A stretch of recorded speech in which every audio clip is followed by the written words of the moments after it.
So tell us a little bit about yourself, Gaspar. All right.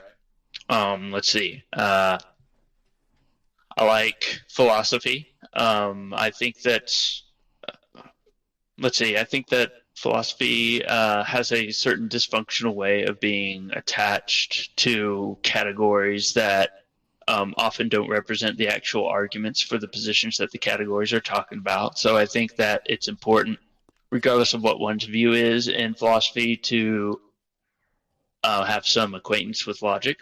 I can go around saying that I am I don't know, a determinist all day.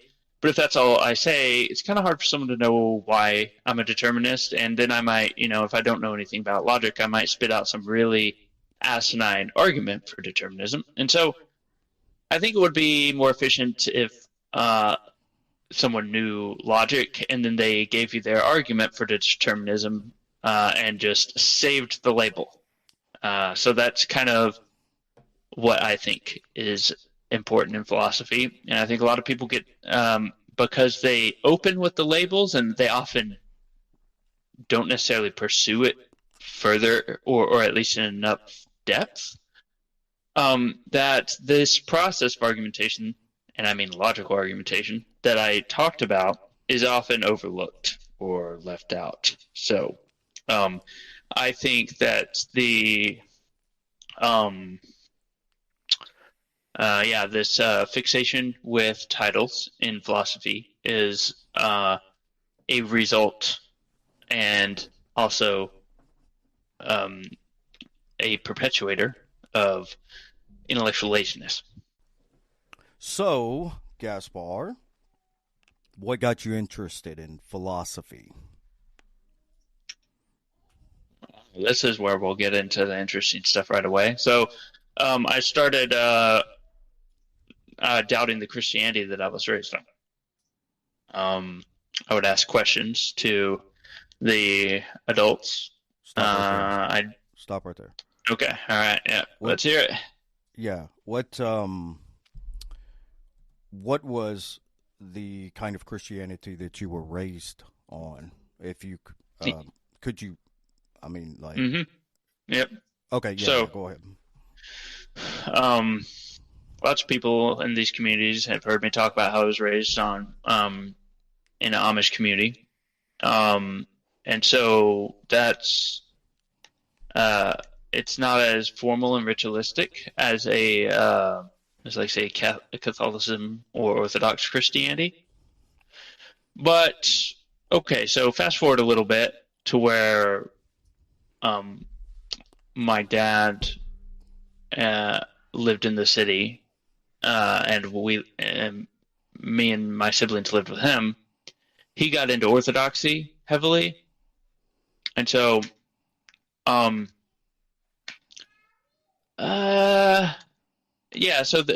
so it was basically that I found that my questions would usually not be answered or answered in a satisfactory way. And then also within the Christian communities, whether it was Amish communities talking about other Amish communities or Orthodox Christians talking about other denominations, they were so judgmental about what could be perceived as trifles, like how to do certain rituals, etc. Dogmas. Now I know ideas are often of great consequence, so that was the other intimidating thing. If these ideas are of great consequence, then it's kind of hard to know which denomination was the one that needed to be followed, especially when there are so many powerful personalities behind each one, claiming that, all sorts of authority or credibility. So I learned to look past authority, credibility, and talking head figures who, claim to, I don't know, be inspired by this or that. And, start experimenting for myself with my own philosophical thought and ponderings, but I was also going to a Catholic prep school by that time. and those usually are heavy in the liberal arts and philosophy stuff as well. And there's a point where I was, in high school, and I was really existentially confused because I thought, oh man, all this Christianity is BS, and I really sometimes you hit an existential rock bottom where you're like, you know what, everyone's full of it. I know that at least. And then I saw in a book, and it was a very elementary logic book that was just for like a high school philosophy class. I saw the transitive property. It said A equals B, B equals C, therefore A equals C. And I thought, well, hold on. I can get behind that. And so the story is a little bit longer, but, when I was 20, I learned symbolic logic, and I made sure to learn it like the back of my hand. And to me, that simplified a lot of philosophical issues, because at the time I was also reading different philosophers and trying to study philosophy one ism at a time. And once I learned logic and learned what it was not, I went in with these assumptions that logic will be this thing that tells you what's true, and that you'll learn these rules that are like the gears that turn the cosmos or something. And you realize it's not that. They're very abstract and hollow shells of things, and they leave you hanging. They teach you these rules of inference, but they leave you hanging as far as how to determine what is true. So I realized, this pretty much simplifies a lot of philosophical problems. Some German philosopher could write a thick tome, and at the end of the day, the question will be, can you make a sound argument about any of that? Maybe the first, I don't know. So, But would it be fair to say, from what I'm hearing, it sounds like you are part of a more liberal Amish group, maybe Mennonites or similar to that? nope, no, we kerosene lamps. Oh, okay. So you were okay. Um, Mhm. Dutch, German. Yeah, yeah. Okay. So you were the real deal. Uh, And they judged other Amish communities for driving vans to town to get right. various goods, and they'd be like, "Huh, they've really gone off the deep end." They would actually call them liberals. They said, "Oh, that community's gone liberal. There, you see them driving around in those vans." Yeah. It's So by the time I got to the city and saw, modern Christians judging each other, I was like, y'all don't even know. Y'all, like, where I come from, y'all are like, degenerates. yeah, a bunch of Satans walking. Pretty much. Okay. So I want to prod into that a little bit more before we get in, to more of the philosophical stuff. However, any question that I ask, if you don't want to answer it, you don't want to go there, just say, no, I'm going to pass on that one. Because I don't want to get too personal or, bring up old things or stuff like that. Was it a community that shunned you when you ultimately decided to leave, or No. okay? Um. Uh. In fact, I mean, they obviously don't agree that's when people leave, but uh, I mean, me and my siblings still go back and visit from time to time. Like, during the COVID lockdown, it got so boring because everybody was just cooped up. I just decided to go that summer and hang out in the Amish community, so I could at least go outside and stuff, be in nature.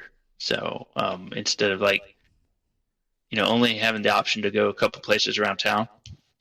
Yeah. So, and they were cool about it, So, Well, that's cool. That's because I've heard some horror stories from certain Amish communities, and a lot of people look at the Amish and they think they're this monolithic group, and that couldn't be further, from the truth.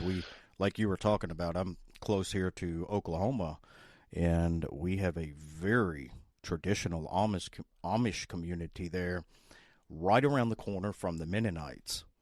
So you have the Amish, with the buggies and everything, and then the Mennonites with their tractors.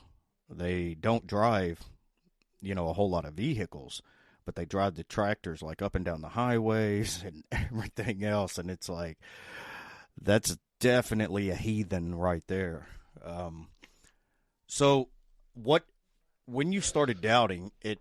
At what age would you say that you were when you'd finally just kind of been convinced that Christianity's not true, and was there a deciding factor there? Let's see. Uh, I think around age 15, I was like trying to salvage it in all these different ways, because, I told my dad, I was like, hey, I have a question about all this. I get these, like, I don't know, first cause arguments, the bread and butter that you still see people saying on the internet these days, things that resemble a cosmological argument.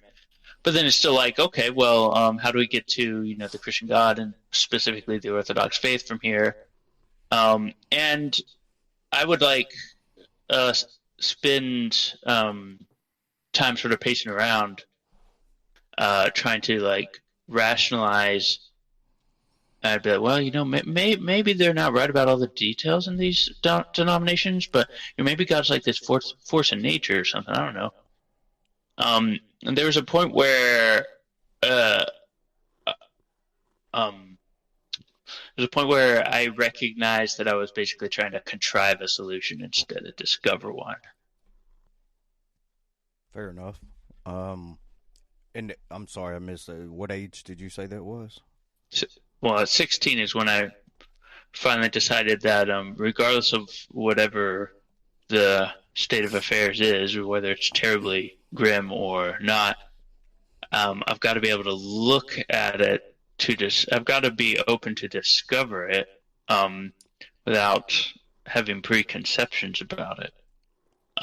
And I won't even begin the journey towards discovering it if I keep inventing what I think that discovery is. Right. So, on that note, and this is purely anecdotal, but I have noticed with a lot of my atheist friends, they were in that, 14 to 17, 18-year-old range when they finally just said, I don't believe anymore. Also, I've noticed overwhelmingly that, and for any of my atheist friends here, or anybody that's listening to this, this is not a caricature of atheists. This is my experience. I'm in the southern United States. It may be totally different than atheists in other places, but an overwhelming number of it, or at least I've heard far more times than, alternative explanations. There was some kind of legalistic or fundamentalist church behind where they came out of. And the second common denominator is a lot developed a progressive or left-leaning socio-political stance, and they couldn't reconcile that stance with the kind of Christianity that they were raised in, and kind of come to the conclusion that there's no way it can be true. Were any of those a factor, do you think? And I've never cared about politics, and politics never had anything to do with this topic. Frankly, I consider people who are intellectually preoccupied with politics I put them in the same bin as a fundamentalist Christian. I treat them with the same. I mean, I basically use the same dialogue strategies on them as I would with a precept. So, just so you know, I'm interested in politics, so screw you. No, I know what you mean. It's so many people are ideologues today, and they really act like fundamentalists. Well, I mean, your average. It's just a messy topic, and I commit to trying to talk to people and reconciling, but I'm not going to I haven't seen a side of the fence that impresses me, and I'm not going to throw in with one because it benefits me and then have to turn a blind eye to the faults of that side. I'm not willing to take that on. So, yeah. Okay.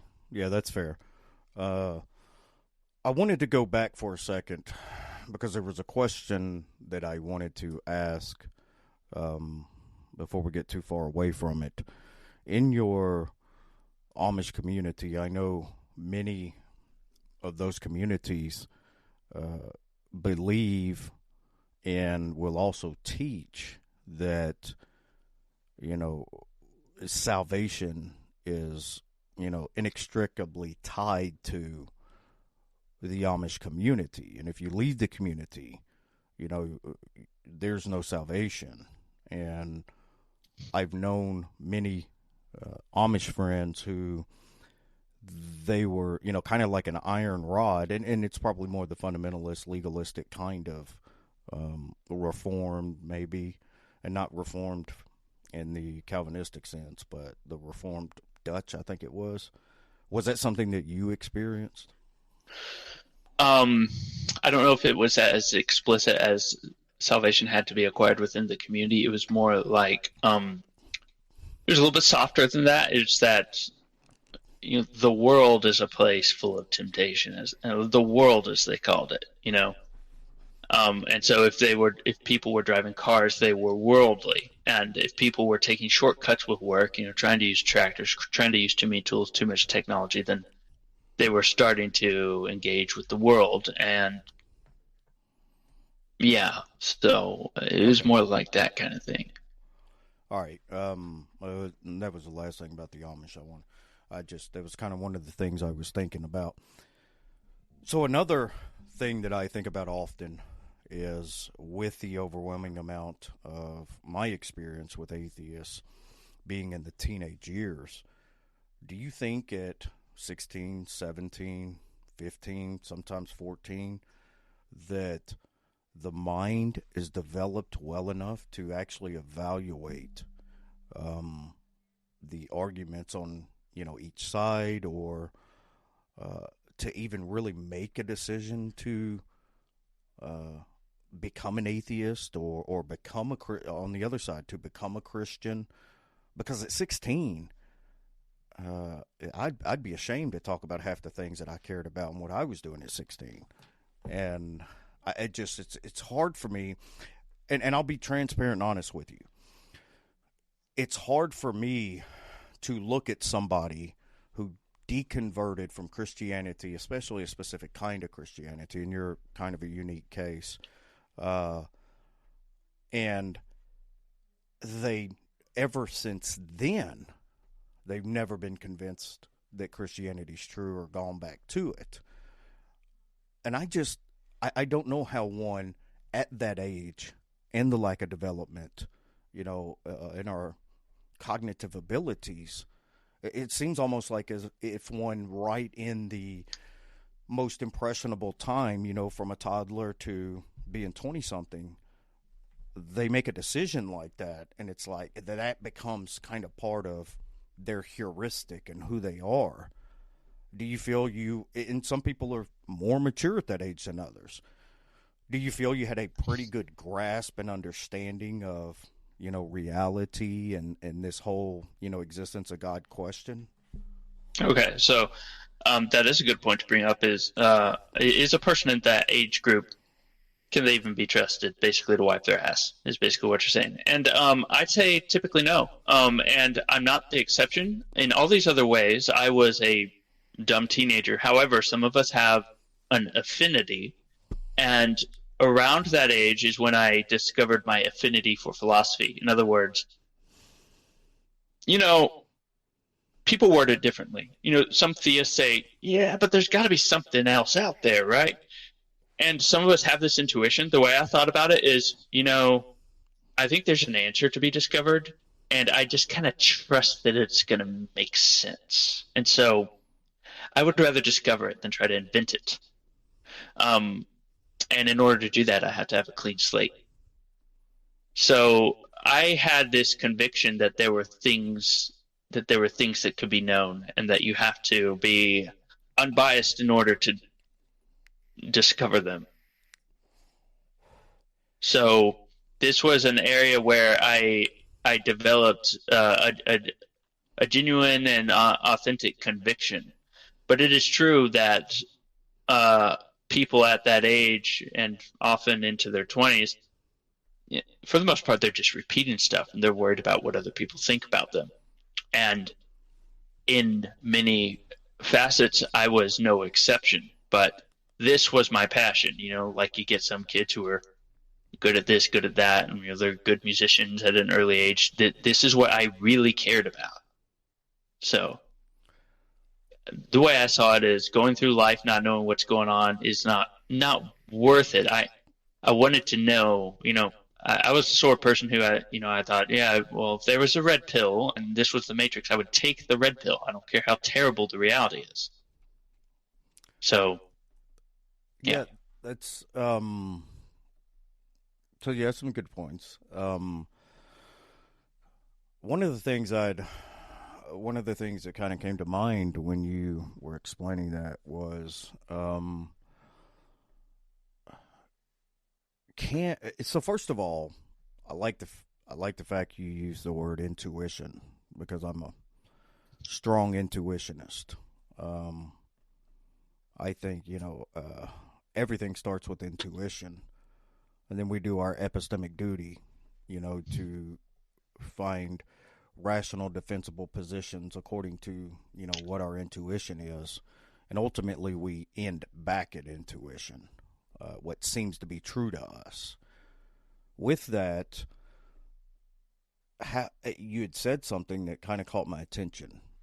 Can one, because this is something that I try myself, and anybody who's heard me talk about my theism and the path I've took ad nauseum, it's I try to be as objective as possible. But can one really truly be objective? Can we totally remove? I mean, we can't do it in a vacuum, obviously. But when you say objectively evaluate it, because I want to agree with you, I want to say that I try to as much as I can.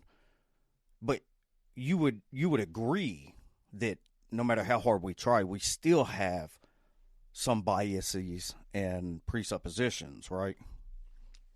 Yeah, so I agree. It's kind of hard to make the case what is actually objective, and so I'll settle for something different instead. I would like my judgments and my actions and such to be intentional rather than unintentional. So if we ask ourselves, what is actually wrong with biased thoughts and biased judgments? Well, it's that by and large they are often unintentional. And so even if we have predispositions towards certain subject matter, or we come from places that have us think in a certain way, if we keep it in mind and we act with intent, then we won't be engaging in the problematic unintentional behaviors that come from things like cognitive biases, etc. So it is not.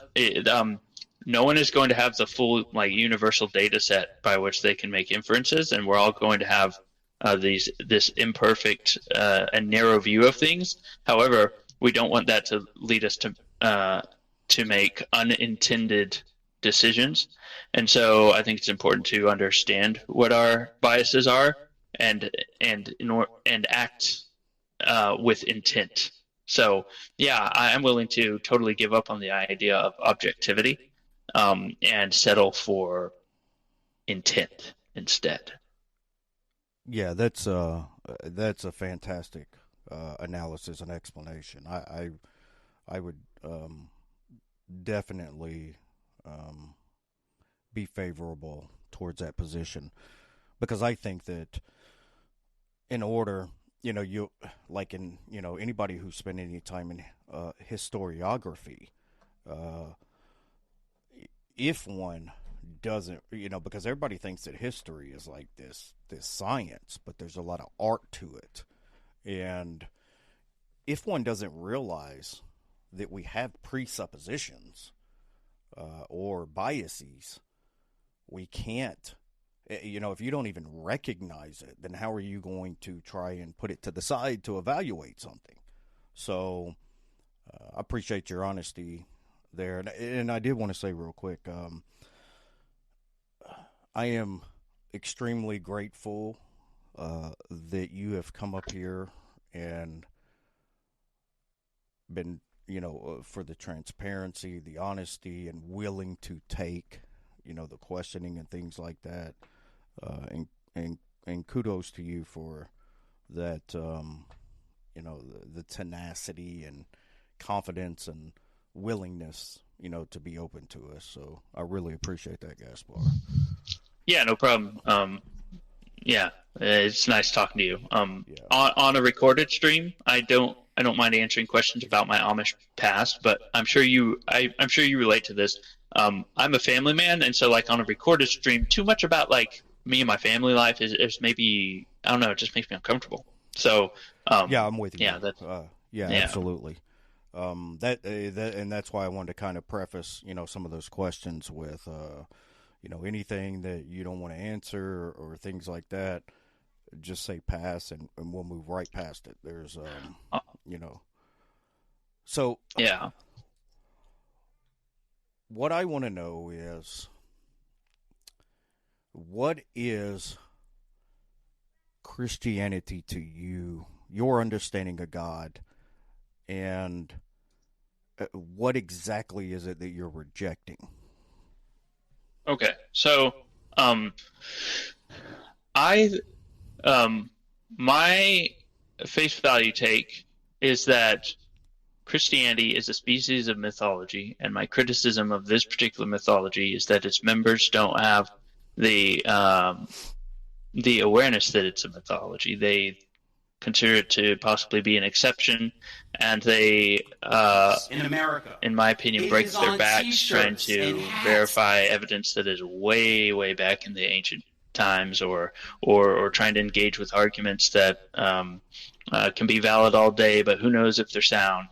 In my opinion, they are missing the point of, if I'm right and it's a mythology and it isn't this literal historical system of cosmology, then their attention would be better spent treating it as a mythology, because mythology is meant to be evaluated under a lens of literary devices and literary elements.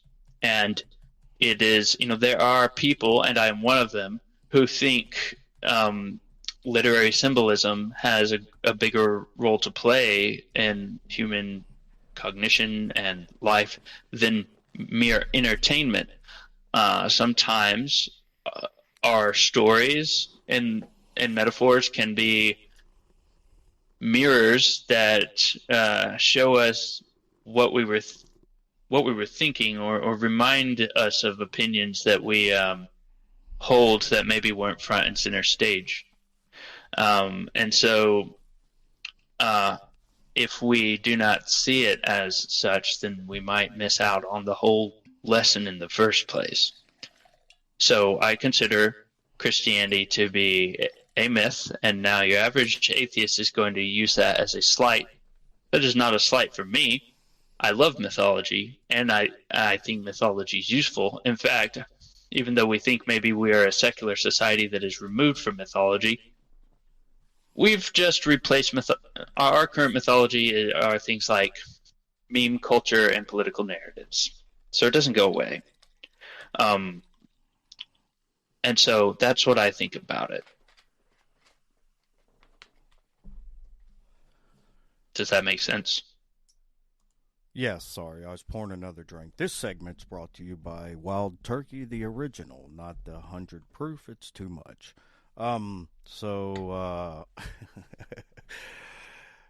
You agree, though. Well, it doesn't matter if you agree or not. I'm sure you're aware that because something is in the genre or category of myth doesn't mean that it's fiction, right?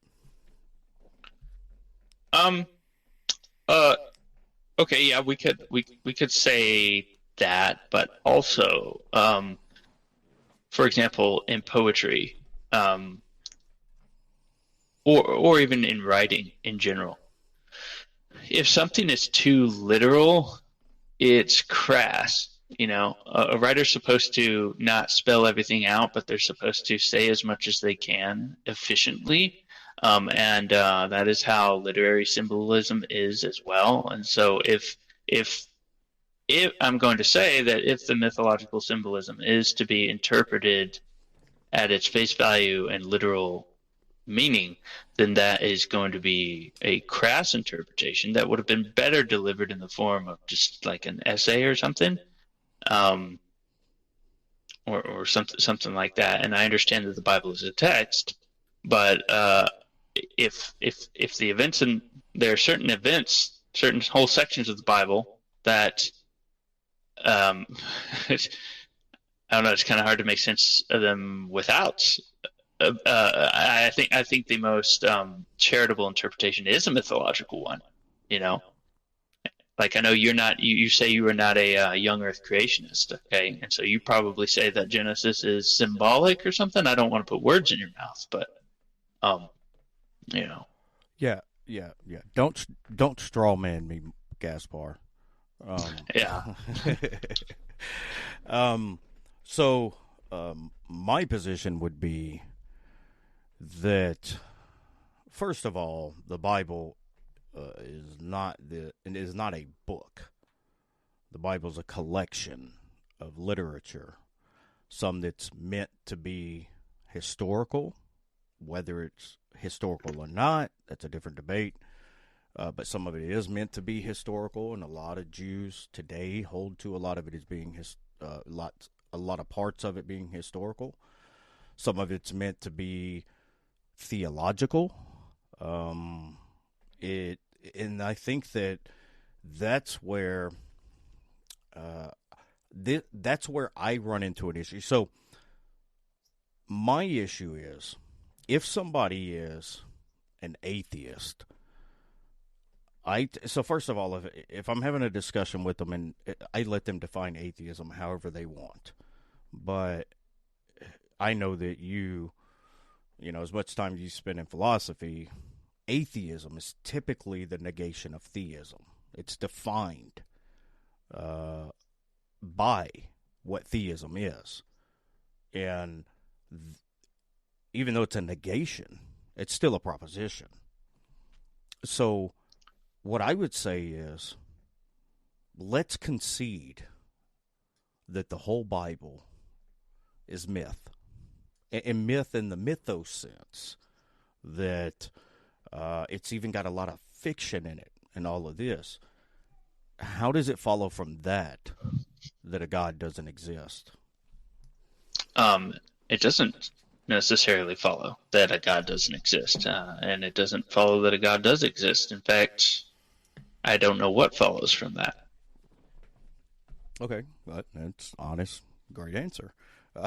Because there's the reason I ask that is because quite often when I have a discussion, you know me, and a lot of people here do, and if anybody's going to listen to this later who doesn't,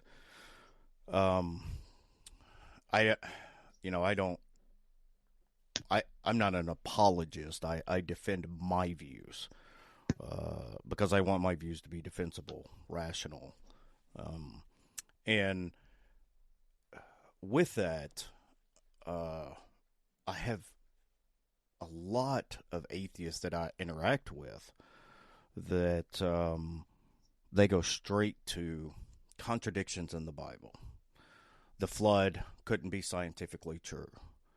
The earth can't be 6 to 10,000 years old. And they don't realize that there's a lot of assumptions built into, those statements. But still, at the end of the day, you toss the whole Bible out. Doesn't mean atheism's true. It doesn't mean theism is false. So what got you from rejecting Christianity to no God at all, not even a deistic God or some kind of pantheist, consciousness, or how did you go from rejecting the Christianity to just saying no God exists? That might not have been as far as I go.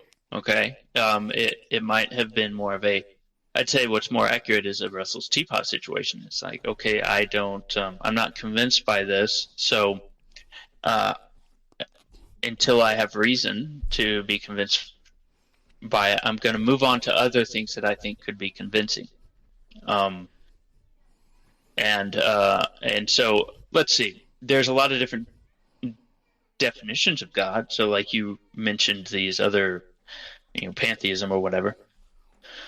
I know some pantheists who they say the universe is God, and so this is where kind of some of my pragmatism comes in. I like my made-up ideas to be useful, and so I don't know what the use is. I don't know what I get out of labeling the universe as God. Maybe that's good in a literary work or a myth, because anthropomorphization is one of the best ways to communicate in those contexts. But in others, I might just keep calling the universe the universe. And so it's not that I say there is no pantheistic God. It's that I don't see the use in rebranding the universe. So that's like what's the case with that, right? That instance. And then there's this whole spectrum of all these other definitions of God, and they're all kind of with me on a case by case basis. But what I would say the common thread is that at least in any deductive sense, and probably in an inductive sense, I don't see anything leading to them. Okay, but now what you mentioned is atheists going straight to contradictions in the Bible. With me, if the Bible is seen as a myth or a collection of literary works, or it is interpreted as metaphor, then the contradictions are not a problem for you. So that's why I tell my Christian friends that if you take it literally, then you get the hammer of logic. If you take it metaphorically, you are completely off the hook, in my opinion. Well, you can have your Trinity. You don't have to explain why it is or isn't a contradiction. Literary symbolism is often just literally just contradiction after paradoxical contradiction, and that's part of the strength of it. It adds meaning to things, and I don't know how people don't recognize that that's what some of this stuff is. But if I turned around and I tried to make sense of one of these kinds of poems, then yeah, I'd be kicking my own ass. But so that's my option for the Christian is they take it metaphorically and then have a big sigh of relief because now you don't have as much work as you used to have. Or if you take it literally, deal with the contradictions, which it almost ends up being kind of an indirect proof sort of things. Like with indirect proof, they say, if you derive a contradiction, then we automatically know that can't be the case. Now, this is true in classical logic, at least. And for some reason, my theistic friends are married to consistency, logically speaking. So, yeah, that's how I look at that. So I understand most atheists go for those contradictions as a big fatality. I don't think that's what it is. I think it is a myth, and that those contradictions are okay. But what's not okay is that people don't understand the material they're working with, and so they don't realize it's a myth, and they treat it like something else. So there's so many places I want to go.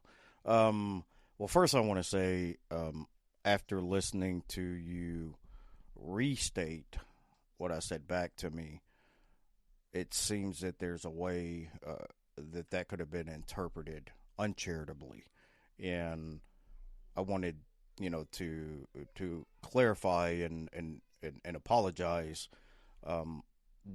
I didn't mean to imply you went straight from rejecting Christianity to being an atheist. I was more wondering the journey, once you rejected Christianity, how you got to atheism. Oh, okay. So you weren't saying, how did you take this and draw this conclusion? It's more, Right. how did my ideas evolve? Okay, I understand. Yeah. And Yeah. after you had kind of replied and restated it, I was like, oh, that's not what I meant Okay. by it. So then yeah. let me answer that actual question. It's kind of like, I guess, ex-girlfriend or something, or if you're a girl listening is an ex-boyfriend. It's like, okay, it hurts for a while. You're still thinking about whether they're going to call, and then one day you're not thinking about it anymore. That's what it Yeah. is. Yeah, that's fair. That's yeah, I get that. Going through a deconstruction myself, which I, on a little side note and tangent, I've been instructed by, not directly, by one of my philosophy friends on Facebook that deconstruction has nothing to do with losing faith or changing your view, and went into the Renaissance and all of this, and I'm like, bro, whatever. Anyway, so a couple of things I wanted to clarify and maybe even correct you on. One, to say take it literal or metaphorical is a false dichotomy. The second one is we absolutely should take it literal. But what I mean by literal is as literature. And when we approach it as literature, there are, and this is more for the audience than you, for anybody else that's listening. I know you know a lot of this stuff. When we approach, especially ancient texts and a collection of texts, there is a science and an art to it. And the science is there's a method, a minimal method that's required. The art is actually in the interpretation and where to put things and how they fit and all this. You have to we have, specific standards that has to be followed. You have to know what, or you let me take that back. You don't have to know. You have to try as much as possible to put yourself in the position of this culture, which is totally different than ours. It was collectivist. It wasn't individualistic like ours.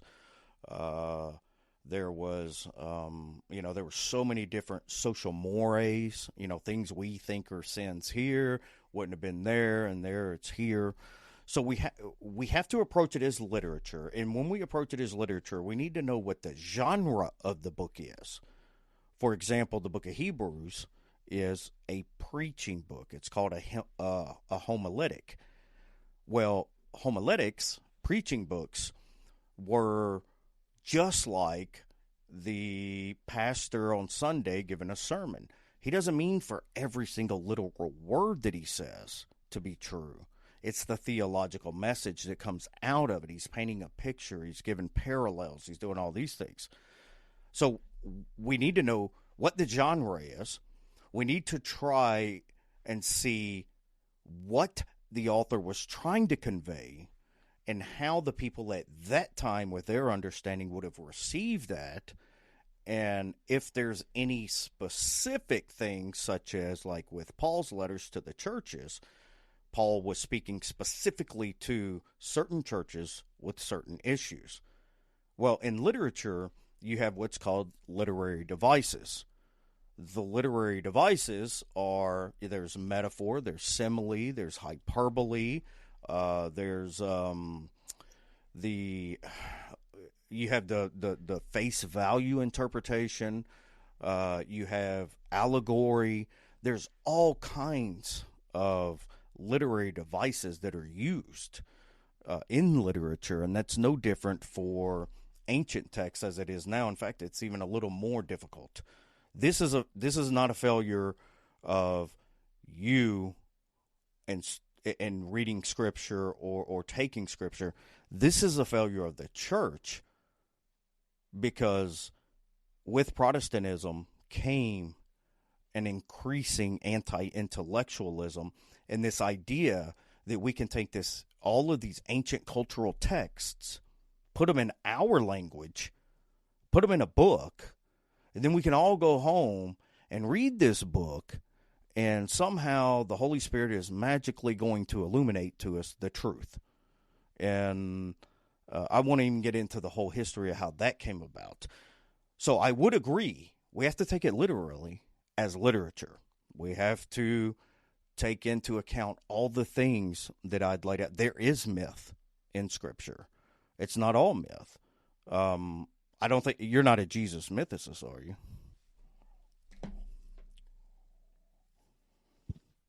Let's see. So I don't know whether Jesus existed, and I can neither confirm nor deny it. And if I was a Christian, that wouldn't be a problem for me because, I would see him as a mythological figure.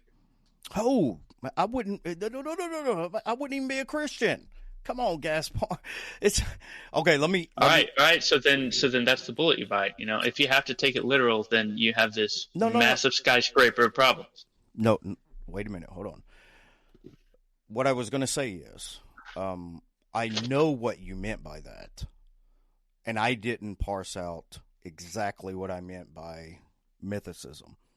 What I mean is there more than likely was a historical Joshua, which would have been Hebrew Yehoshua, and he was a rabbi, and he was popular, and he was charismatic, and he had a following.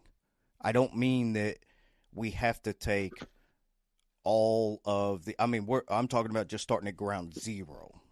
We don't have to agree that all the miracles happened, that he resurrected, and all these things. I'm just talking about as a historical figure.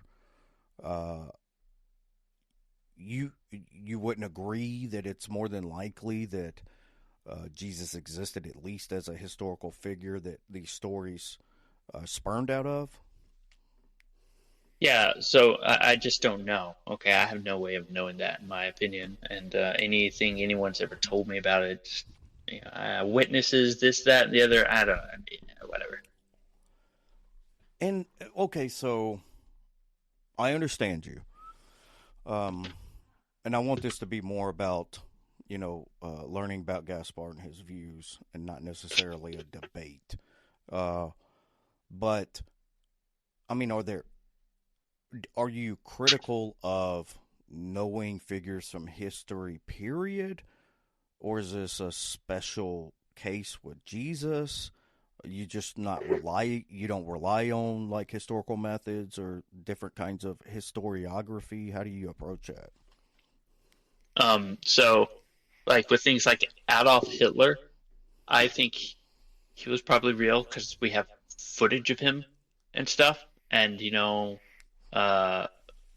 now the further we go back, I don't know, let's first classify historical knowledge as empirical, somewhere under the umbrella of induction. And so we need, observable cases from which to extrapolate our inductive conclusion.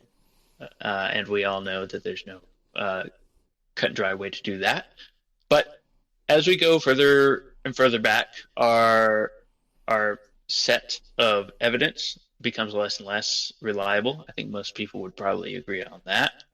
That's not to say there is nothing to discover. Like, for example, if we go to where Rome was and we discover a clay pot and we use our dating tools, we can be like, okay, this clay pot is from this time.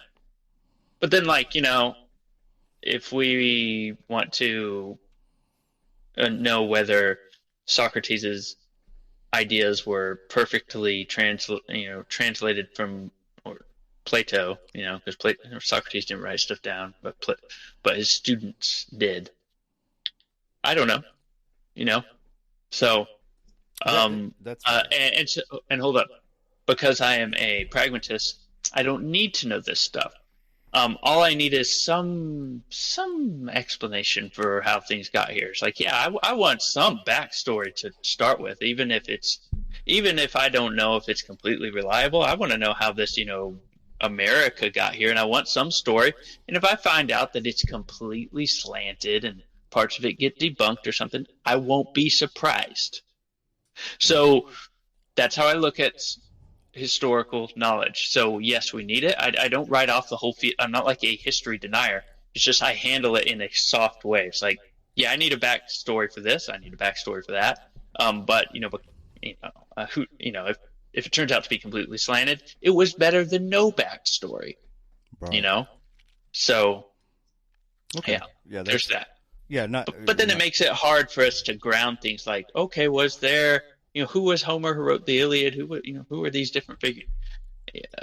To me, that's not what matters. To me, the Iliad is what matters. So, a historical Jesus, that doesn't matter to me. The stories in the Bible, the resurrection, etc., that's what matters.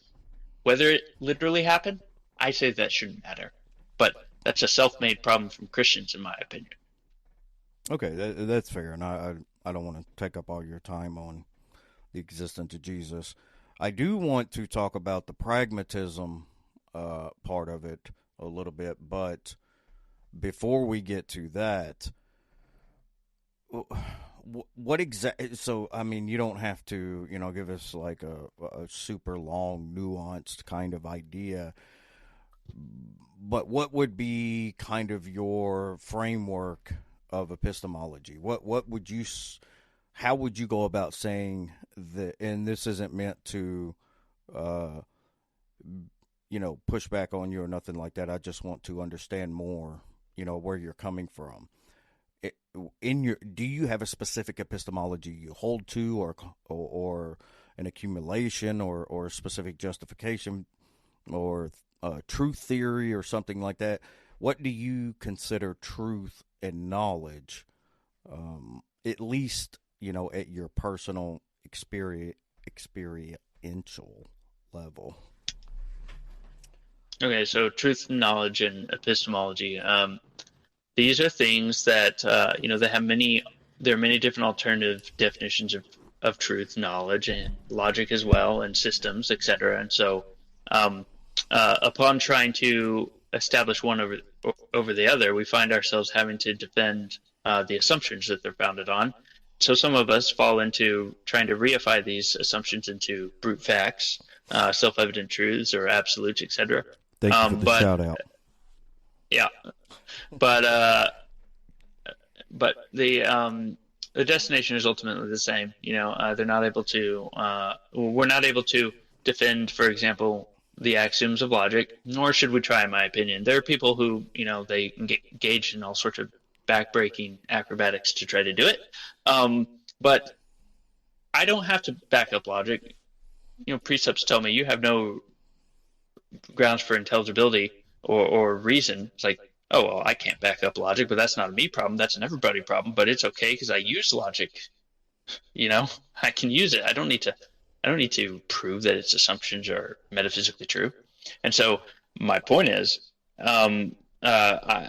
I can use any of the various models of truth or epistemologies if they solve specific problems or answer certain questions. And I simply am not looking for which one is true because I consider our ideas to not have substance. Man, wow, there's so many different ways I want to go. just kind of prodding and trying to better understand. How much time did you allot for this before I just keep going and going? I can hang around maybe for another hour. My siblings want me to play Elden Ring online later, but okay, we can keep going. Okay, so I know some of these questions I'm going to ask you require nuance, but I would be more interested in just the simplest answer you could give as we go through them to. Because I'm not going to, I'm not looking to jump on to your position because I, disagree with it or whatever. I just want to know the framework. Does ontology matter to you at all? Yeah, sure. Okay. You don't have to give a specific, truth theory, but do you hold to there be would you say you line up more with, I know you said, a pragmatist, but in the actual truth theory, would you line up more with correspondence, coherentist, or just pragmatism?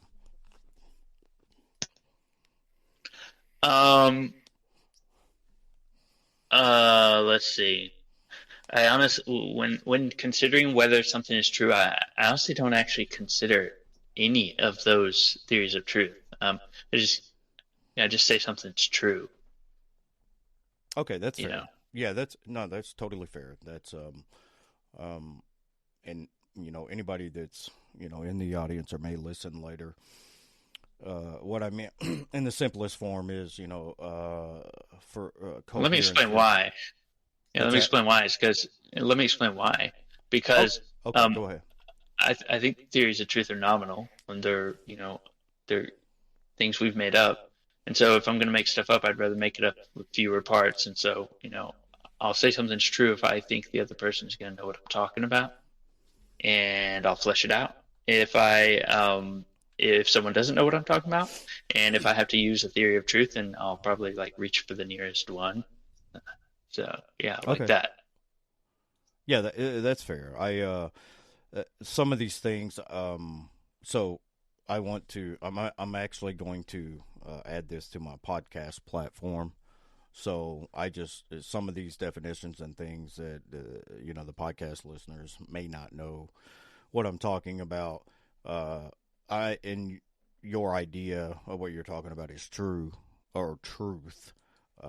I can get on board with that. I'm not a dogmatist about really anything, especially in epistemology, because it's so controversial. All the positions. But what I meant by coherentism for everybody else that's listening is in the simplest form. It's going to be an oversimplification, but coherentism is if it seems to line up with the web of beliefs that you already have, you kind of have like a network of beliefs that have seemed to be reliable. And what it means is, truth is that coheres. With correspondence theory would be that which corresponds with reality. That's the simplest form. That's the most. It's a very oversimplification in my experience, and you can correct me if I'm wrong, Gaspar. Most people intuitively hold the correspondence theory, and I think most philosophers that I've read hold to a correspondence theory. And in pragmatism, it's more of a new theory of truth. Is pretty much if it so there's a variation. There's actually one that I'm more sympathetic to now, which is it kind of marries coherentism and pragmatism. If it seems to work, it's pragmatic and it coheres with the web of beliefs that seems to be pretty reliable to you, then we can call that truth. So, with that out of the way, to you, would you say? And I know this is going to be kind of like splitting the atom, but if you had to go with one or the other, would you say truth is objective or truth is relative? And before you answer that, Canadian, we're not taking anybody up on stage right now. We can do it later and ask questions. We're recording this for a podcast and interview with Gaspar.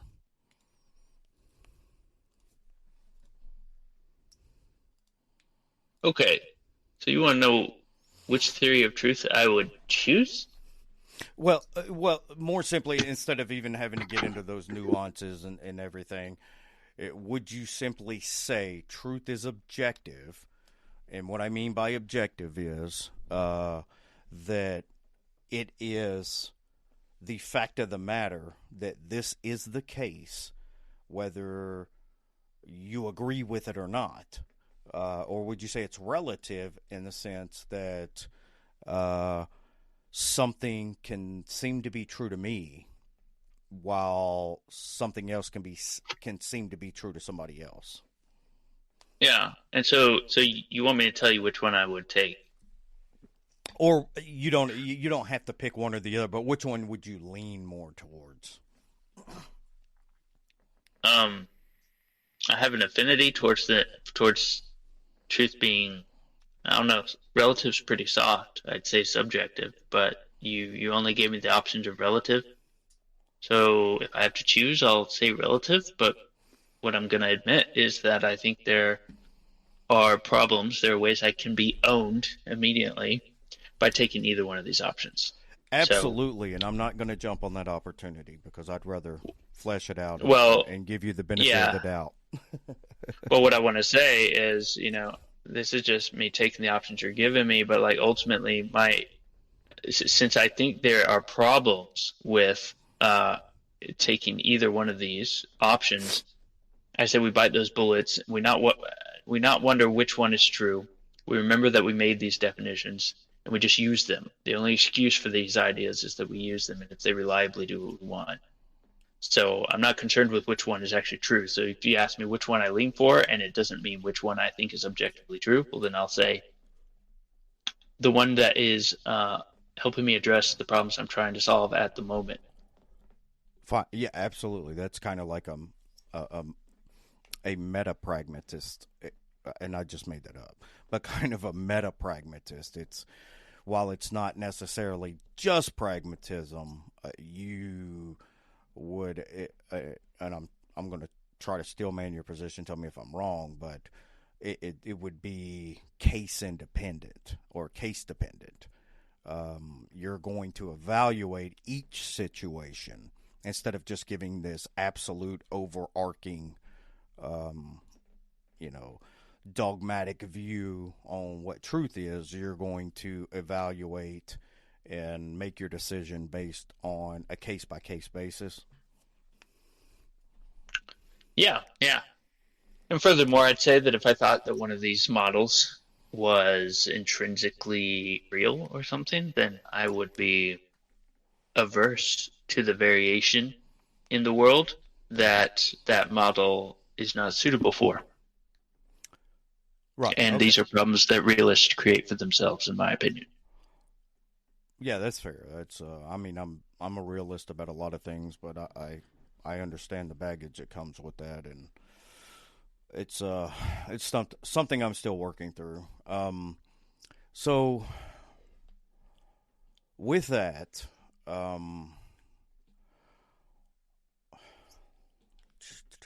there was something I wanted to ask on that before I moved on, in my ADHD just like, let's see. So you asked me right in the middle of my brain. Yeah, so you asked me if I think truth is objective or relative, which I would lean towards, and that was probably going to go somewhere. Okay, I remember what I was going to say. There's a reason I didn't put subjective in there, and all right. I may be on the fringe thinking this way. I've seen sentiments of it from other philosophers, but subjectivism to me is just telling me somebody's psychological state, not the epistemic state, not the, there's no epistemic content there, or any kind of, possible ontology or something like that. I may be totally out of bounds on that. But when somebody says something is subjective, well, I would agree under every circumstance, because everything is, to an extent, subjective. It's up to us. It's up to the subject. We have a psychological evaluation of things, and we use the psychological evaluation to come to a conclusion, through some kind of epistemic path, or, to go even further, establish the epistemic path, and then a possible ontology for, how that truth or whatever it is can exist epistemically.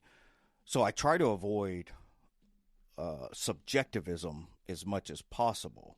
Now I'm starting to kind of reevaluate that a little bit because of the way Lance Bush, and I can't go one interview without talking about Lance. I just love him, but it's because his whole different perspective of adding psychology, psychology of morality to the metaphysics and the epistemology that's all wrapped up into ethics, whether it's meta ethics, normative ethics, axiology, whatever it is.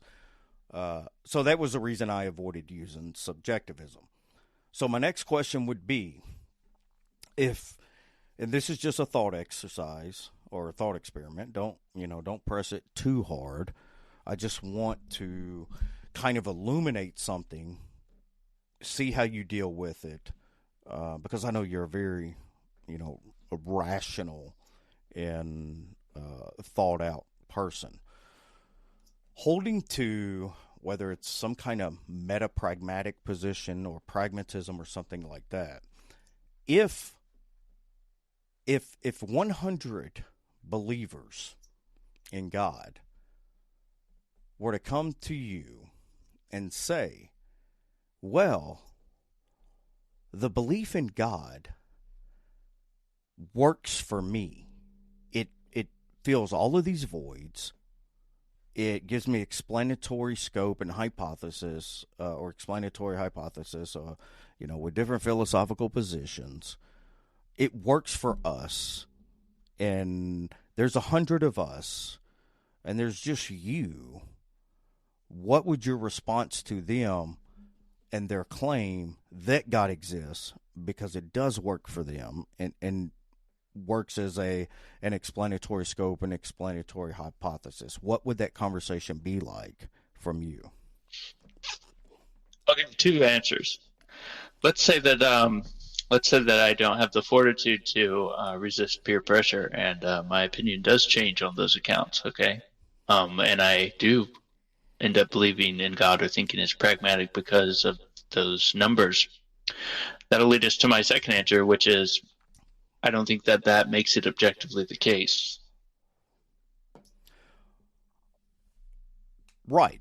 I would, and you know what? I would actually agree with you right there. But and what I'll say is that if you're granting for a moment my pragmatic view, I'll just say I won't even be asking whether it's objectively true. I'll be must be something about this Christianity. It's doing something. It's working. Maybe it's not doing what they say it's doing, but there's something happening. So, just like, I almost treat it as a certain type of evolution. You see some strange creatures that are the way they are, and my assumption is that it's been sort of refined through a long numbers game, and it's here before us for a reason. I'm not saying a magical reason. Maybe it's just like a mimetic evolution type of reason. And so that's how I look at Christianity. And so to clarify one thing, a piece of trivia, I am not an atheist who tries to deconvert theists. I'll give my honest opinion to the theists, but I don't try to flip them. And I don't hold the view that religion is this blight or boil on humanity. So I actually prefer that people, as I said at the beginning, be aware of their dispositions.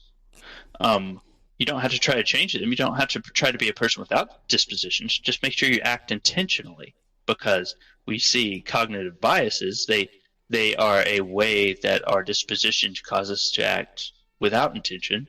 And so I would say I don't want people to change their dispositions unless you want to intentionally, but just be aware of them, and from them act with intent. And I think if you act from your dispositions with intent, the results will be more wholesome than our unintentional biased actions. And so this kind of ties back into me suspecting that Christians are maybe not fulfilling their intentional engagement with Christianity because they're maybe not completely in the know that it is well, as you wanted to reword it, literary, as literature. Some are taking it too literal, and so maybe they are not using it. It's like they're holding they're not. They've got a hammer in their hand, but they're not using it right. They're holding the hammer by the head. They're trying to nail the nail with the hammer or something. That's what I think Christians are doing with their Christianity. And so, yeah, Right. Okay. So, um, I understand what you're saying there, and I would like to, address that. But before we get to that point, I'm I'm a bit confused, and more than likely, it's me, not you. So you're gonna have to talk to me like I'm 5 years old. Um, what I mean is, um, why did you bring up in a pragmatic scenario that after you had seemed to admit that pragmatism is what mattered to you, truth is relative in some sense, and I know I kind of forced you into an A or a B there, so feel free to kind of nuance that more if you want to. But you had agreed or seemed to say that truth is relative. It's case dependent, and it's more about the pragmatism that you're concerned about. So I'm wondering why you brought up objectively true when I brought the scenario with the Christians who said that it was pragmatic and obviously, true relative to the case that they were talking about. Would you say, given that they in fact hold truth because it's pragmatic and it's relative to their experience and their cases and seems to work in those experiences, or am I did I miss something or whatever? I mean, it just if you could respond, nuance, whatever you got to do, because yep. like I said, I'm a little slow sometimes. So No, so, um, uh, yeah. So if we took the view of pragmatism, and then we said, oh, 100 Christians they say this, yada yada yada, and then let's say that I say, oh, well, that's convincing. I'm just saying that it may not lead where. I mean, I've heard things like this. I don't know if this is what you're using it for, but I don't know what it does to actually prove anything. It might mean that. real quick, let me clarify something. I think you said something important there. I'm not talking in a sense of convincing people. I'm just Yeah. talking Okay. strictly in the sense of kind of what we've defined as what truth is. Would you Yeah. say that it is true because it's pragmatic and it's relative to their situation? Oh, okay, okay. Now I understand it. I maybe didn't understand before. So yeah, I'll say that. Uh, so let me explain. I'm very tolerant to alternative models. I like classical logic. I also like paraconsistent logic, which is completely contrary. And so, um, and people will say, how do you reconcile those? And I was like, oh, they're only true after you've assumed their assumptions. So I'll say that Christianity can be true after you assume its assumptions. However, um, since the standard is pragmatism, I'll question the functionality because the Christian or the typical Christian needs to also, for some reason, has this need to rule out all other alternative models. So it'd be fine with me. I'd let the Christian system be true because I will let systems be pragmatically true since I think truth is arbitrary.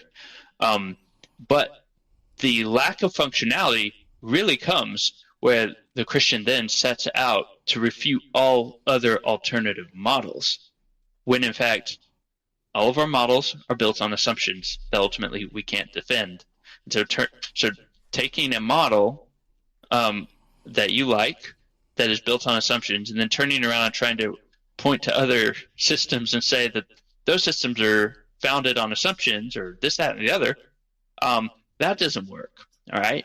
Now, appealing to pragmatism, if you want to try to make the case that Christianity actually does what you want it to do, and that the other models do not, then that's the route I would take.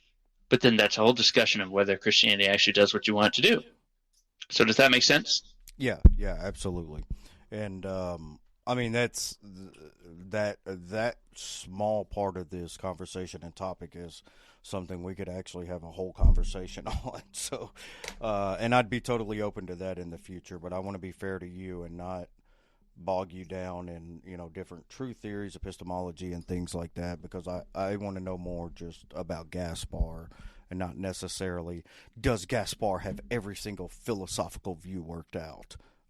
Yeah, so what I like about being a pragmatist is I don't have to have all the answers. I can be very open about what I don't know. And all I have to do is use things. I don't have to invent this working model of the universe. Well, All I have to do is look at what I know right now and recognize that it's not this substantive thing, but it's this utility that I need to make sure I'm getting value from or using properly, and to understand that if I think that it is true, especially exhaustively true or real, then I might be averse to the situations and phenomena where that tool or model is not working. right. Okay. Cool.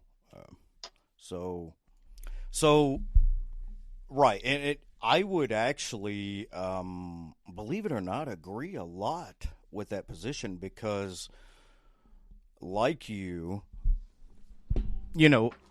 I often people who aren't familiar with philosophy, when they talk about, well, what do you do in philosophy? Blah, blah, blah, blah, blah. So the picture I paint for them is take a car window and crack a car window, and you're going to have thousands and thousands of little cracks and little pebbles of glass and this and that. Take one crack, just one little bitty crack out of those thousands and thousands of cracks, and a philosopher will spend their entire career on one crack. So I most definitely don't have everything worked out. So, like you, in the areas that I haven't spent a lot of time studying, reading, and thankfully, being ADHD, one of the things I can do is bounce from philosophical subject to philosophical subject. But what that does is it makes me a jack of all trades and a specialist in none. So I could tell you a little about a lot of things, but not a lot about a little things. So I rely on pragmatism. That was a word that I would deny, rebuff, or, try to avoid at all costs because it seems to imply, which I don't agree with, but it seems to imply as a theist that some realists' positions have to be true, and there has to be ontological, or not even, or in ontology, some kind of metaphysical grounding. And for my Christian friends out there who hasn't spent a lot of time in philosophy, ontology and grounding or metaphysical grounding are not synonymous. So with that said, when it's areas that I don't, what works for me or seems to be true, well, then that's what I take. So I have a sympathetic position to pragmatism in a sense because we all do. We're going to do the two worst things in the world in philosophy is, or seems to be, like cuss words, is induction and pragmatism. But the fact of the matter is we live our life every single day thinking that we know things inductively, and we know what's going to happen tomorrow for the most part. And when tomorrow comes and everything works like we thought we knew it was going to work, well, shit, it was pragmatic. It works. So unless you wanted to say something else about that, I wanted to kind of pivot a little bit towards the more mystical part of your philosophy? Yeah, so we're on the same page about that, what you just said, so you can move on if you want. Rock on. Yeah. I didn't. You and I, we can spend hours talking about different philosophical positions, and at the end of the day, I'm going to be right and you're going to be wrong, so we might as well just move on. What? Yep. So, for everybody who doesn't know, Gaspar at least holds to, and I don't want to strawman you or put words in your mouth, but would you say more of a secular philosophical approach to Buddhism? Yeah, to a degree. Yeah. What was it about? And I got to throw this in there, and this is going to be a low blow. All right, let's hear it. It's totally uncalled for, but I'm going to do it anyway. It's why would you? This is funny already for some reason. Why would you hold to? Okay, so given your position on Jesus, Christianity, mythology, and all these things, why would you? Well, damn it, I already see a way out of it. But you it should have be obvious. This teacher who taught these philosophical and kind of mystical, depending on what variation. Well, let me back up a second. Would you say you're more Taoist than Buddhist? No, not necessarily. Okay. You just kind of look at the wisdoms and writings of Taoism, because I know we were talking about that. So my understanding is there's not a single writing from the Buddha until like 2,000 years after the Buddha. Is it just the philosophy that appeals to you? And it doesn't matter if the Buddha existed, or take that football and run it into the end zone? Yeah, so both of those last two things. If you read what they call the Pali Canon, they're these supposed dialogues between the Buddha and his speaker and his students, but there's a lot of repetition and a lot of not exactly rhymes, but you know how old dialogues used to, or poems had rhymes, and that was a memorization apparatus. These texts were written in ways that had obvious amended conventions to facilitate the ability to memorize them, and there is no telling whether they are historically accurate. And I would say, in a philosophy that says that things lack substance or identity, the idea of there being a historical Buddha is irrelevant. Right, fair enough. And I thought that was the position he was going to take, but I knew if I didn't ask it, I'd get all kinds of emails. Why didn't you ask him about Buddha being real and all these writings later? But because I know you, I know it's more about the philosophical, kind of. And so I want to say something to you. Yes. This dilemma I'm putting forward to the Christian is not. It's not this personal singling out. This is something I buy myself. I'm sorry, I didn't catch that last part. What did you say? This is a dilemma I give to myself as well. Oh, okay. All right, cool. So you're not one of those God-hating, sin-loving, special pleading kind of people. Yeah. So to me, what's appealing is that there's this philosophy, and to me, it's a philosophy that makes a lot of sense of other things that otherwise would be these big futile head scratchers in Western philosophy. And we can go into that. You can ask me as much about that as you want. And then there are these practices, the meditation practices that a person can do, and so there's this sort of invitation in Buddhist philosophies, and this. Given the philosophy itself that that things lack substance, it doesn't accomplish anything to say that you are a Buddhist. It really doesn't, especially when it's a philosophy that says that the self lacks substance. So like, what does it mean to say that you are? What really matters is that you have a certain understanding of the philosophy, and that you do these practices. So, Right. so to me, that was one thing appealing about it, is that it was more of an invitation. Like, look, don't take my word for it. Try these things. See for yourself. Right. So I wanted to address one thing that you said that I think is extremely important. And then after I address that, I want to do kind of just a quick rapid fire. Without giving a whole lot of nuance, I want to ask you a few questions just to see, where you land in the, this philosophy.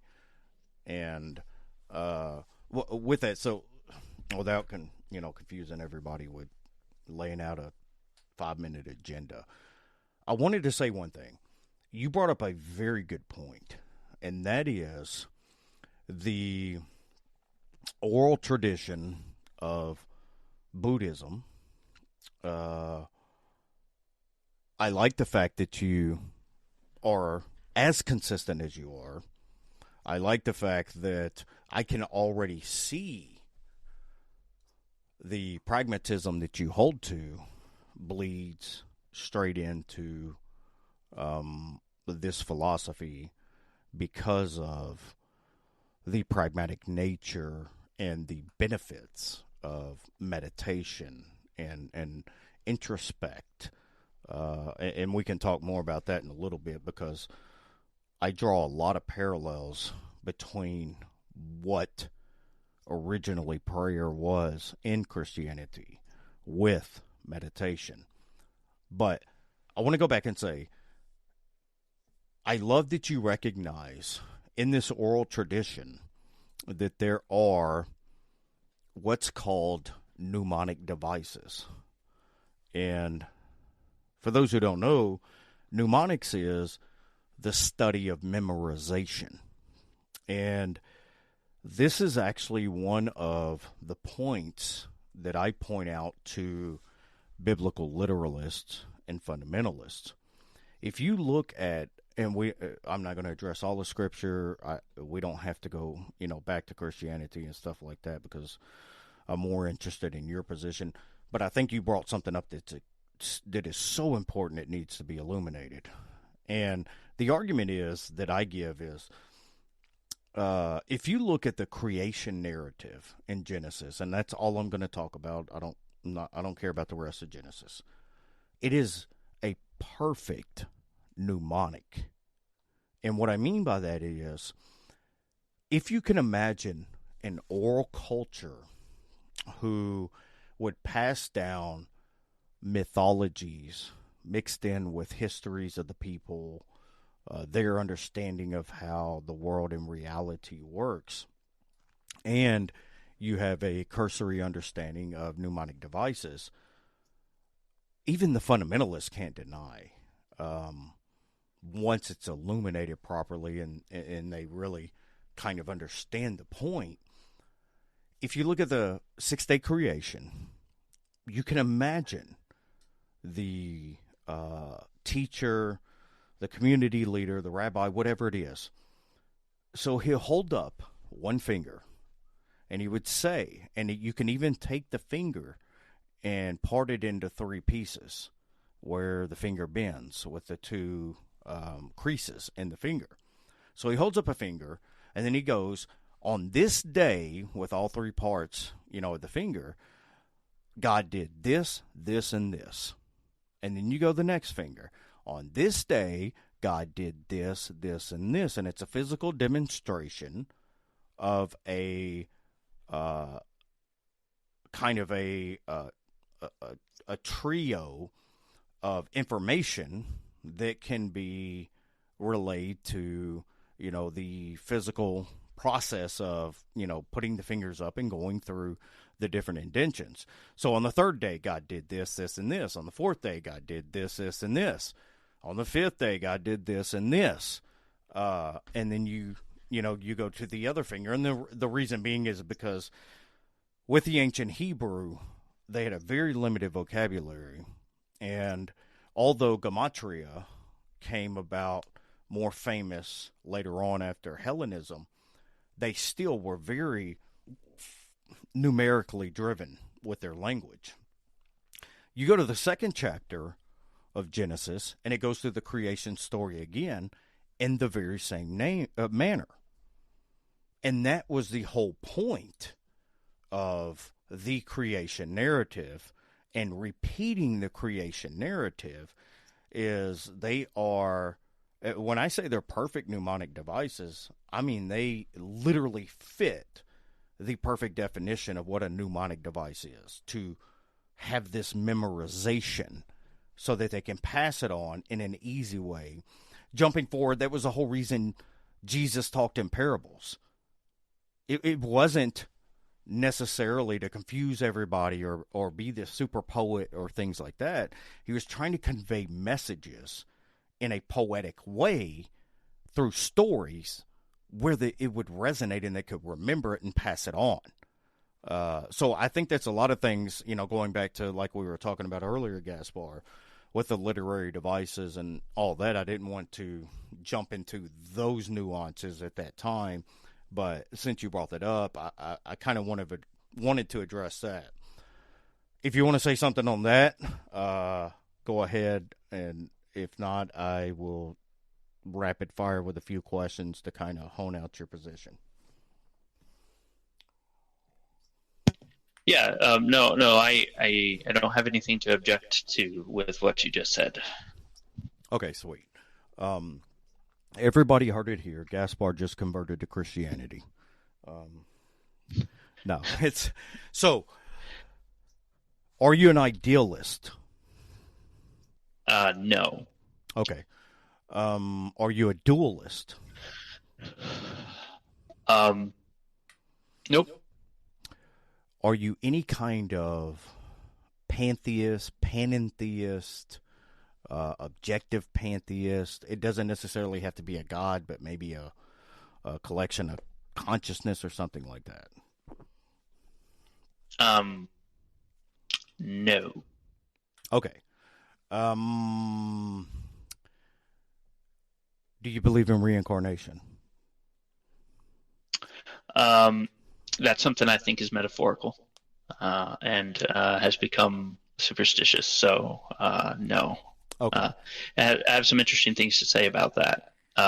First of all, in a system that says that there's no inherent identity to anything, what would it mean to say that you're reborn? So it kind of makes sense, right? And so I think also, so if we just take it sort of as this myth that isn't literally true, there's something peculiar about it in comparison to other systems or myths about afterlife, and that is that they're saying there may be this afterlife, but they're saying it's not a good thing. That they're saying that basically any reification of phenomena such that there is perceived to be this discrete thing that isn't empty, so to speak, that's going to be a source of confusion, and that you don't want this to happen. And so even though conventional traditional Buddhists, they believe in this reincarnation, which I think is likely superstition, at least in its literal forms. Of course, there's lots of debate about like how to interpret it, but it's not really anything I pay too much attention to. But here's the thing: it's not a good thing if you're reborn. The whole point of realizing that things are empty is so that we don't keep identifying with things that we perceive to have substance, aka so that we're not reborn. Now, again, to me, this is myth. But I think the interesting thing is that there's not this big, we might live forever, we're going to be born. Traditional Buddhists say, you do live forever, and that's a problem, and you need to get out of the matrix, by waking up, now, as soon as you can, ASAP. And so, as a myth, that's interesting to me. It's a little bit more stoic, a little bit more, I don't know, in my opinion, and dare I say, black pill, whatever. Um, but yeah, that's what I have to say about that. Okay. Um, it's kind of So that's kind of what I that falls that falls on the secular end of right, things. yeah. Yeah, yeah, Well, I mean, incidentally, I have a friend of mine who is purely secular Buddhist, so I've had fantastic conversations with him about the philosophy and wisdom and things that go along with it, and I think that honestly, a lot of theists would do themselves good to read, some of these mystical wisdom, of Eastern origins, because it doesn't necessarily open you up to. I guess a theist, it could open up to some kind of spirituality, but it gives you a way of more understanding the self and where we fit in this reality and how we deal with the self in this reality. Um, so I love I for a long time I rejected any kind of Eastern mysticism, and then the more I learned about it, it's like it doesn't have to be mystical. There are, dare I say, pragmatic reasons, to look at these different philosophical and what I call ancient wisdom. Do yeah. you? I'm sorry. Do you want to say something on that, or No, no, I was just okay? Do you hold to karma, dharma, any of these? I know a lot of those are more with Hinduism, but I know there's a lot of the philosophy and mysticism that kind of bleeds over into different areas of thought in Buddhism. yeah. So uh, basically, your average New Agers and again in Hinduism, the karma is going to be like this sort of cause and effect stuff. Typically in Buddhist thought, karma is going to be the result of basically uh, the fixation on phenomena as having a an intrinsic substance that and what follows from that.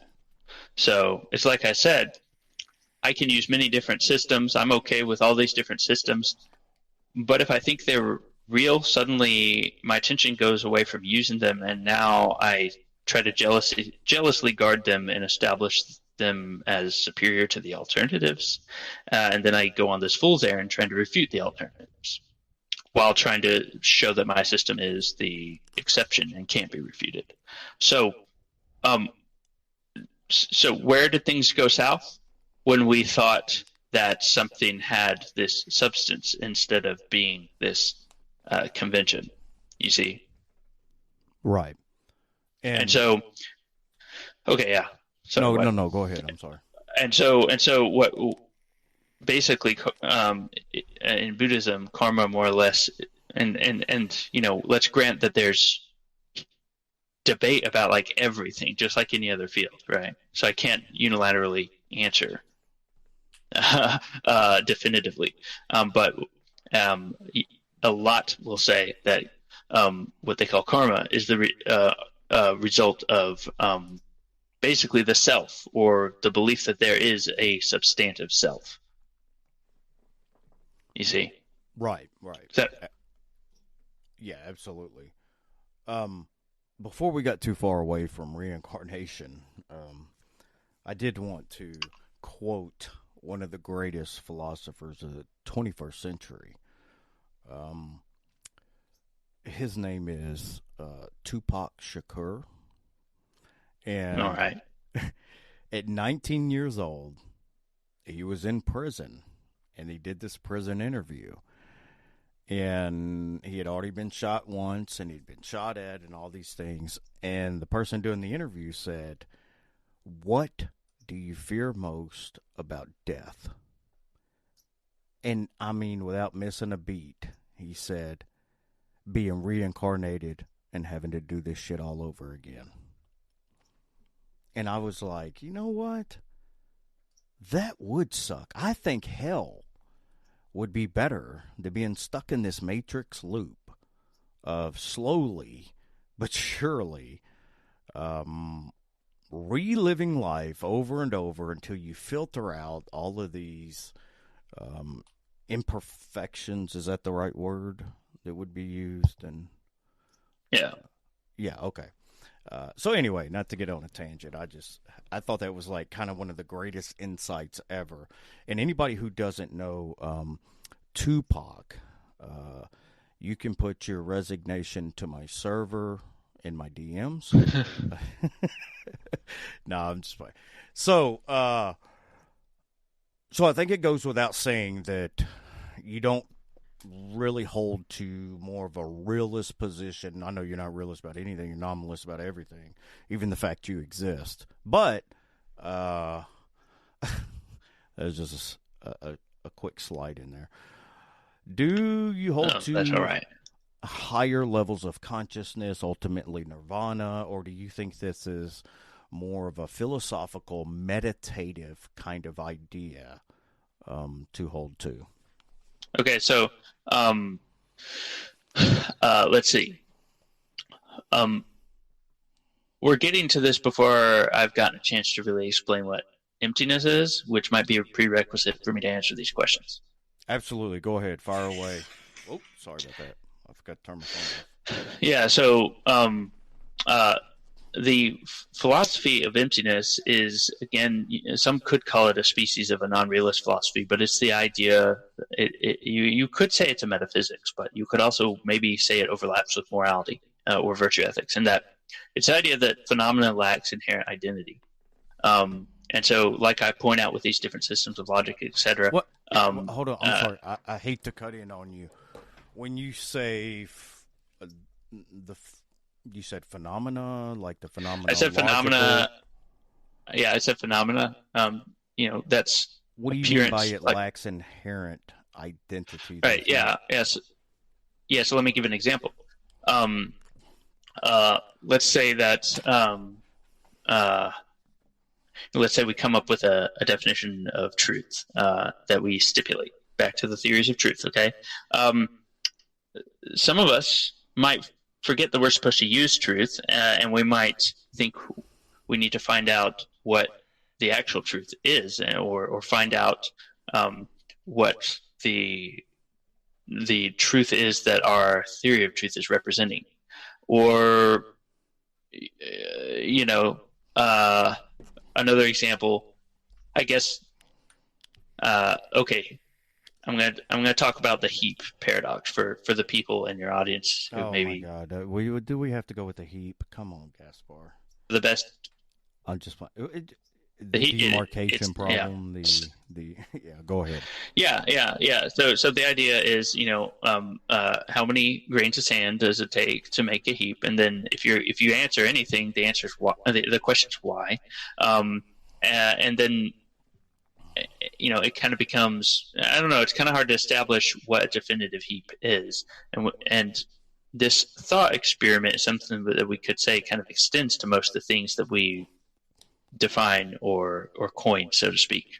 And also it kind of demonstrates, depending on what your takeaway is, maybe you're one of the people who says 500 grains of sand, but if that's not you, then I think the takeaway is, so what? I don't need to know how many grains of sand makes up a heap.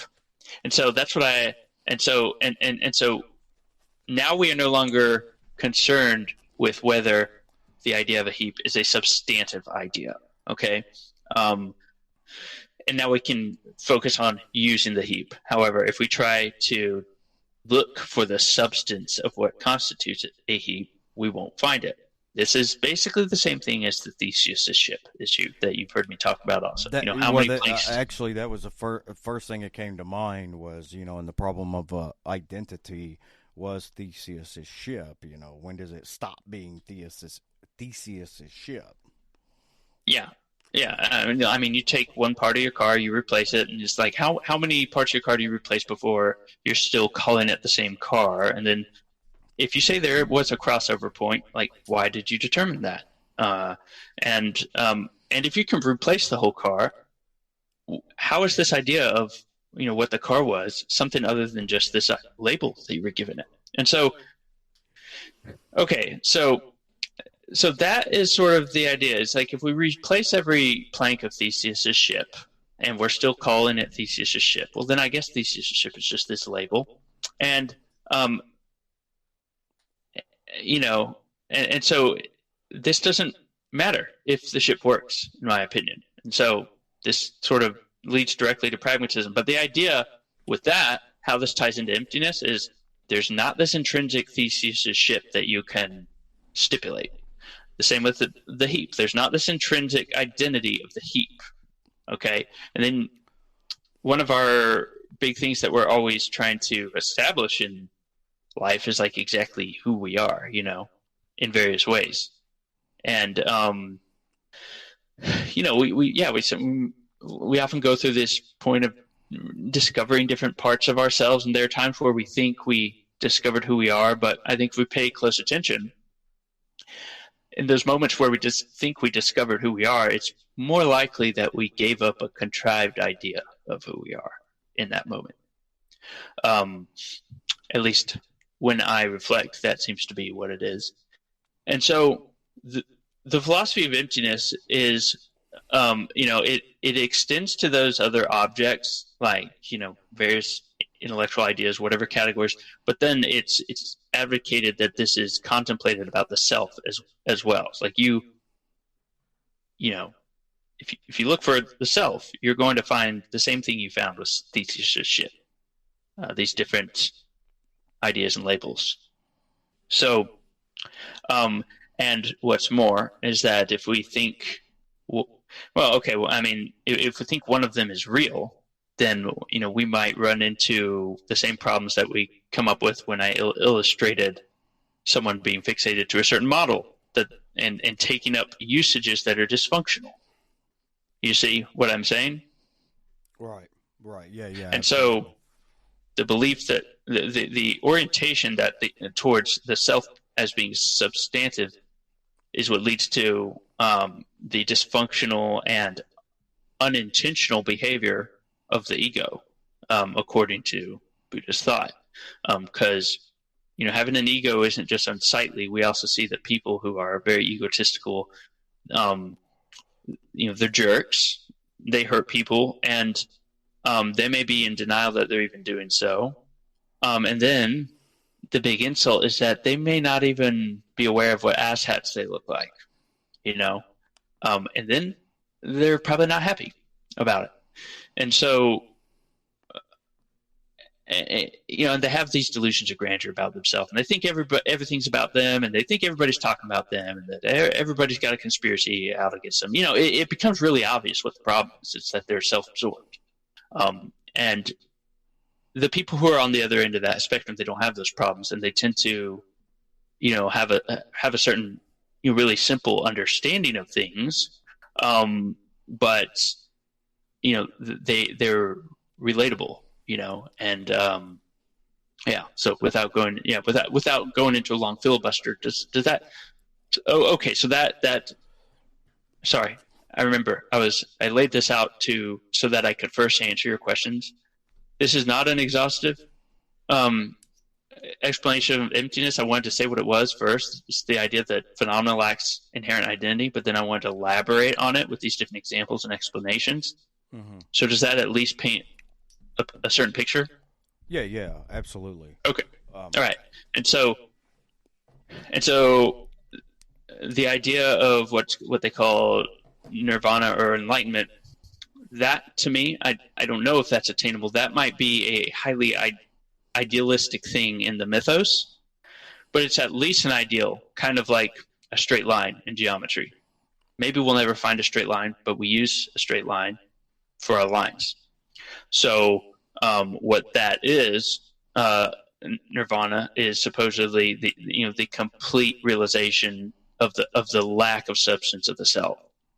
that, just as there's all sorts of ignorance and suffering that comes, from the egotistical behavior, there is the opposing kind of insight and self-awareness that comes from someone who has more selfless qualities. So does that make sense? Yes, absolutely. Yeah. Yeah, and so why is this? Like I said, it might be a metaphysics or a morality, or it might be overlapping. Is that okay? So you have this idea, and this kind of is the metaphysics. Is that phenomena lacks an intrinsic identity, but then the idea is that okay, the fork in the road is: are you going to realize this or not? And these are the results of realizing it or not, and that kind of directly leads into kind of examining the qualities of selflessness versus egotism. Do you see what I mean? Yes, absolutely. And I did want to make a clarification there. I said the demarcation problem, which it kind of is a demarcation problem, but it's typically referred to as the gap problem. When does a hill become a hill? At what point of walking up the rise are you no longer on the plane or the rise and you're actually on the hill? Yeah. So I totally, and just kind of a side view, I think that's why some type of dualism is necessary. It doesn't have to imply, theism. Some type of, it could be, like this. One could be, I'm actually kind of a minimal idealist. I think at the fundamental layer of reality is the mental. And I think pretty much all theists who hold to any kind of idea of divine conceptualism, any type of, ontology for quote-unquote universals or abstracts that exist objectively. I know you're a nominalist. You wouldn't even go that route. That you have to be idealist, at least at the fundamental layer of reality. So those things aren't necessarily issues for me. The gap problem, I think, is it kind of, and you might disagree with this, but it kind of reminds me of like the trolley problem, in ethics or metaethics. There's 100 different people are probably going to answer it 100 different ways. But the point of the matter is, there is a point that we only have a few grains of sand. And there is a point that pretty much everybody's going to identify it as a heap of sand. Now, in between that, it doesn't mean it has to be, dogmatically, objectively true that, 6,231 grains of sand makes a heap. I think at some point, whether it's really objective or not, who's going to argue over when there's a heap and when there's not? I think these are, and even though I'm a student of philosophy and I love philosophy, I think these are some of the thought experiments that get us so bogged down in trivial, nuanced, if you will, what is the word I'm looking for, Gaspar? The pedantic positions, because I tend to agree, a bit with you. At some point, some things are just pragmatic. Who gives a shit? If it works at some point, at time T, it's not a heap, but at time T1, there's a lot of sand there, and we need to refer to it as more than just a few grains of sand. It's a fucking heap. I mean, that's just, that's kind of how I feel about it.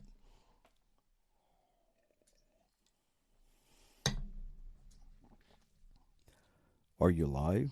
You're not lighting up. Can you hear me? Can you hear me? All right. Okay. I'm back. We can't hear you, Gaspar. So, yes. I mean, I don't have any objection to what you said. I guess really I'll just give some clarification. Wait a minute. What did you say about what I said? A person could say that. What did you say about what I said? Yeah. I think I agree.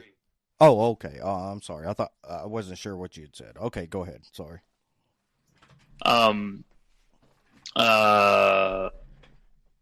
So about pragmatism and why is it not this unrelated appendage? So, back to sort of the philosophy of emptiness. I mean, if a person looked past some of the labeling or the branding, they could say that this philosophy of emptiness, maybe was an earlier case of pragmatism, because if the philosophy is that phenomena lacks intrinsic identity, and that either if you realize this, you're going to understand that phenomena versus you misunderstanding it and misusing it. If you don't know this, then immediately we need an excuse to keep talking about different things. We need an excuse to say that I need to realize this. How absurd is it to say that there's an I who needs to realize that the self lacks substance? So they called this conventional knowledge versus actual knowledge. And it was that, okay, so the actual knowledge is that phenomena lacks this substance, but then we have to articulate, we have to use useful fictions despite this.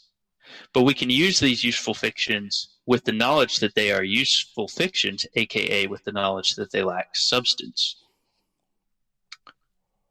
You see? And so this is this use of conventional knowledge is built in to the system of the philosophy of emptiness. It just sounds so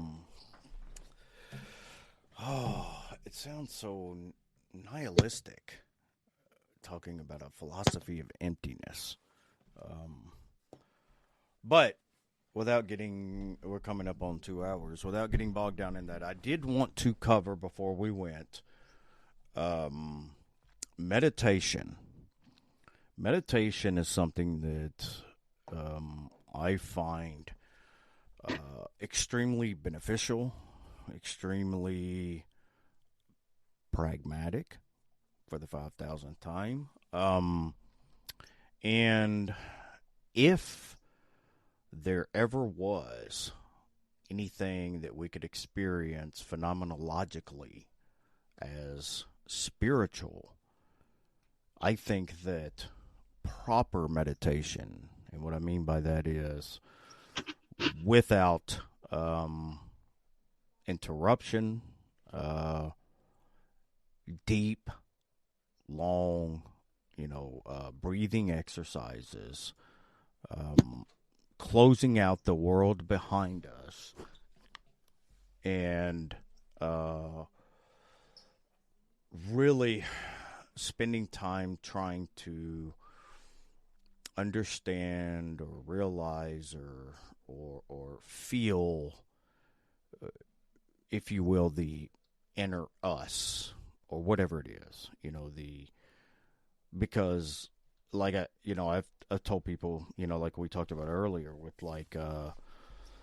or it may have been in the general chat about spiritual experiences, and I'm not one who talks about spiritual experiences because nobody knows my essence.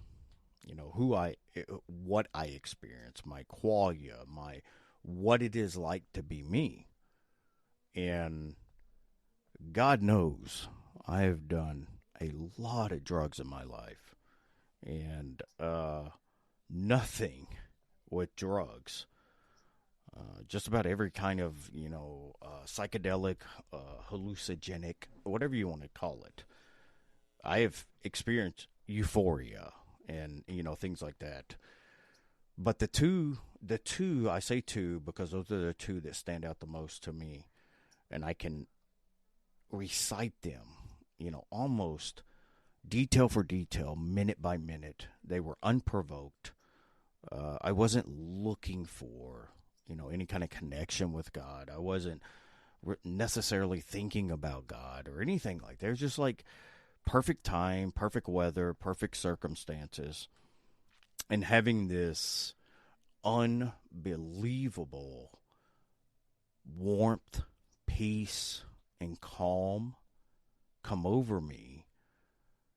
And the crazy thing about it is not necessarily the feeling that literally a physical feeling that I've never experienced before, but the fact that even though I wasn't like meditating on God, concentrating on God, or necessarily even thinking about God, I was literally enjoying a breeze with the sun on my face in the middle of a field, and just kind of enjoying the moment. And what was striking to me was the second I became overwhelmed with this warmth, this joy, this peace, this happiness, and I just can't explain it. I mean, smiling with tears coming out of my eyes, and anybody who knows me intimately, I was a toxic uber male. If there was toxic masculinity, that was me, because that was the environment I grew up in. But what caught me and what really set me aside is, for some reason, I immediately knew it was God. I wasn't thinking about God. I wasn't provoking this. I wasn't meditating. I wasn't praying. I was literally enjoying a breeze and the sun on my face. But there was this sudden, overwhelming experience, and I just knew with every bit of certainty that I exist, that this was God, whatever you want to call God. It was something not of our physical reality. I didn't speak in tongues and like heal people and make gold come out of my ass or anything like that. It was just this phenomenal, emotional, unprovoked response that I had. Now, I've done deep meditation because I think that meditation is extremely healthy mentally and physically. And I've never, ever, now I've had some pretty awesome meditative moments, but nothing ever like that. Not even close. Nothing even close to the experiences I had on drugs. I know the human mind is phenomenal and has these awesome abilities, and there's so much we don't know about it. And it totally possibly could have been something biological. I don't know that. But being confident in the idea that a God exists and it's a personal God, it fits perfectly well within that paradigm. But that's where I leave it. I leave it within that paradigm. So, sorry for going off on a tangent about that, but do you practice meditation? When you meditate, what is it like to you? And have you ever had like what you would call a spiritual experience meditating? All right. So, let's say I meditate approximately maybe an hour to 2 hours a day. And okay, so the philosophy of emptiness is about not reifying phenomena. There is a. I'm sorry, I'm hearing myself repeating myself back through you, Eddie. I'm sorry. Let me mute. I'm sorry. Okay. So, and there is a Buddhist proverb, and it's if you see the Buddha on the road, kill the Buddha. And the idea is, okay, maybe you haven't had certain things happen while meditating. And first of all, meditation is a big catch-all term. There's a lot of things people do. Some people just sit down, but there are some other sophisticated forms of it, and things can happen that other people might think are spiritual beings talking to them. But given the philosophy of emptiness, the fact that things lack substance, it's advocated that if you have, some kind of visions or hallucinations or whatever, that you not think that they are real. And that's more or less kind of along the lines of what it means to kill the Buddha if you see it on the road. Because what you're trying to accomplish is not to see some interesting, entertaining thing. It is to realize that this self that you identify through lacks substance. And it is also advocated that people don't overly conceptualize these experiences when they've happened by talking about them too much. So one thing I think about Christians is, they have something happen, and often it's transformative in a good way. And then they develop these opinions about it, and then they talk about it too much, in my opinion. And so through meditation, I have had things happen to me that other people would call spiritual experiences, but I do not treat them as such. I consider it to be the sudden shift in your perception that comes from suddenly seeing through maybe a certain aspect of the ego that you've been carrying around with you your whole life. It might seem like you're suddenly in a different world, but that's not what it is. It's not something transcendent. It's that suddenly you stop believing in some tooth fairy, so stuff's a little weird for a second. But then the result of that is that you have a better understanding of yourself and maybe other people as well, and you exhibit less of these egotistical tendencies that people that we talk about, like with extreme cases like narcissists, like maybe Trump and some other figures. So I have had these things happen, but I would not call them what you've called them. I would not draw the same conclusions that you draw from them. But I'll ask you this. From the pragmatic standpoint, you would say that in your experience, well, let me ask you instead of assuming, did it have a positive effect on your behavior, like a wholesome effect, a lasting effect on your behavior thereafter? Or was it a one-time thing?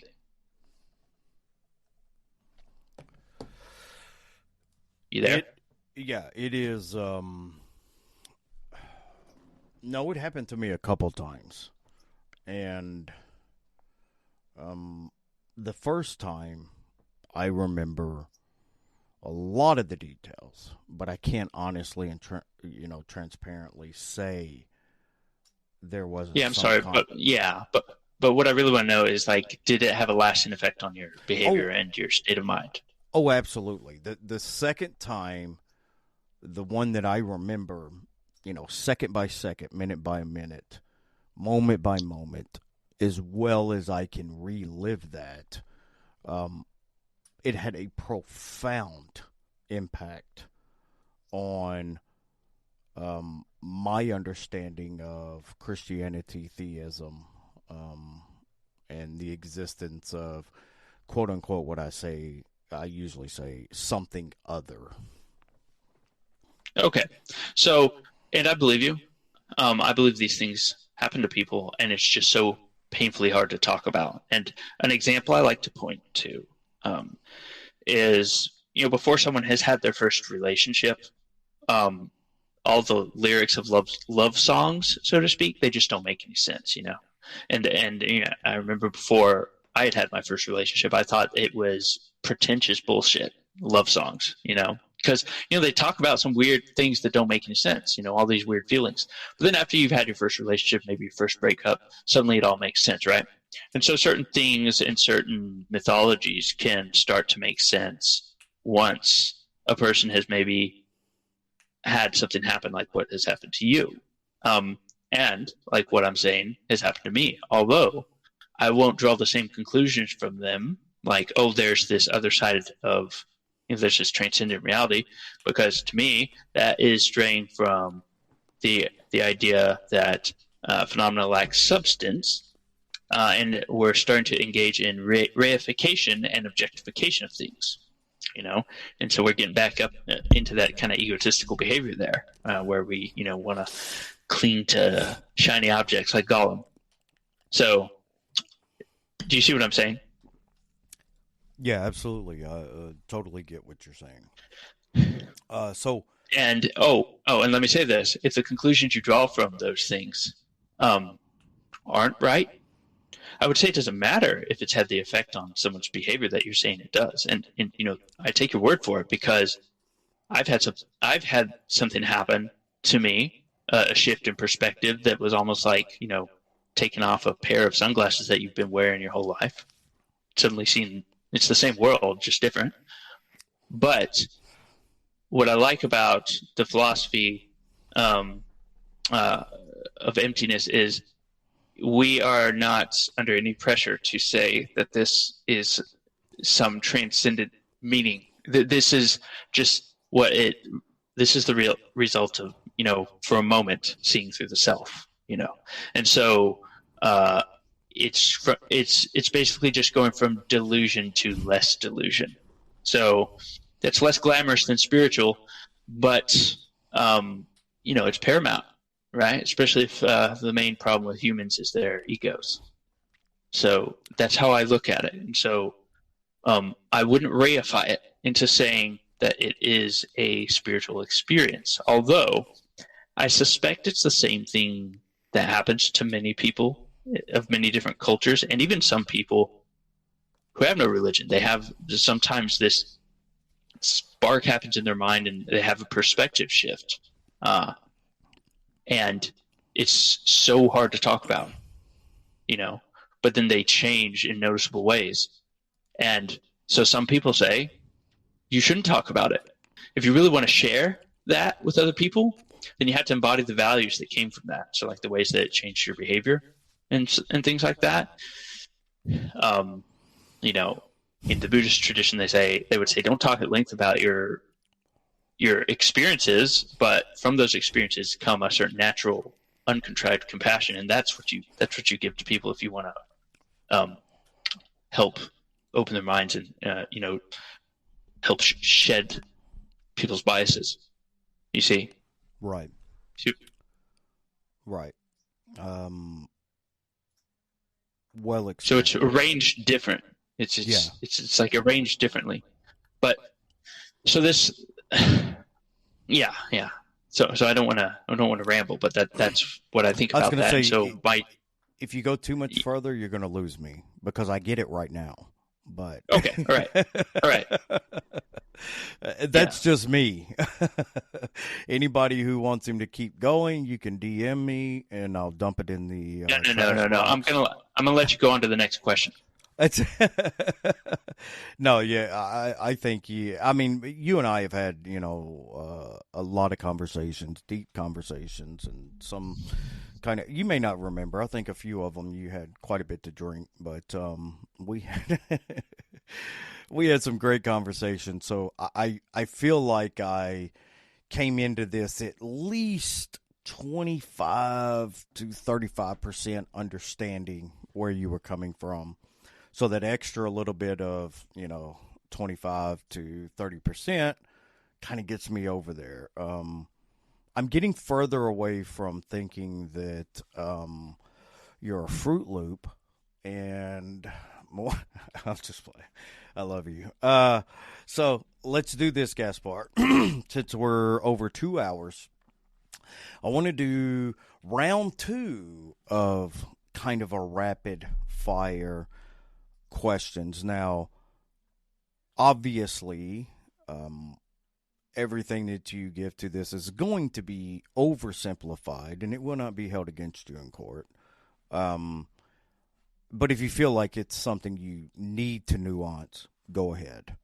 What do you think about drug-induced spiritual moments such as psilocybin, where there have been, and even I think it's peyote and a few others, that have had a phenomenal amount of positive, life-changing experiences under, and this is for all of my audience and everybody that's listening, under controlled laboratory experiences with professionals giving it to them. Go ahead, Gaspar.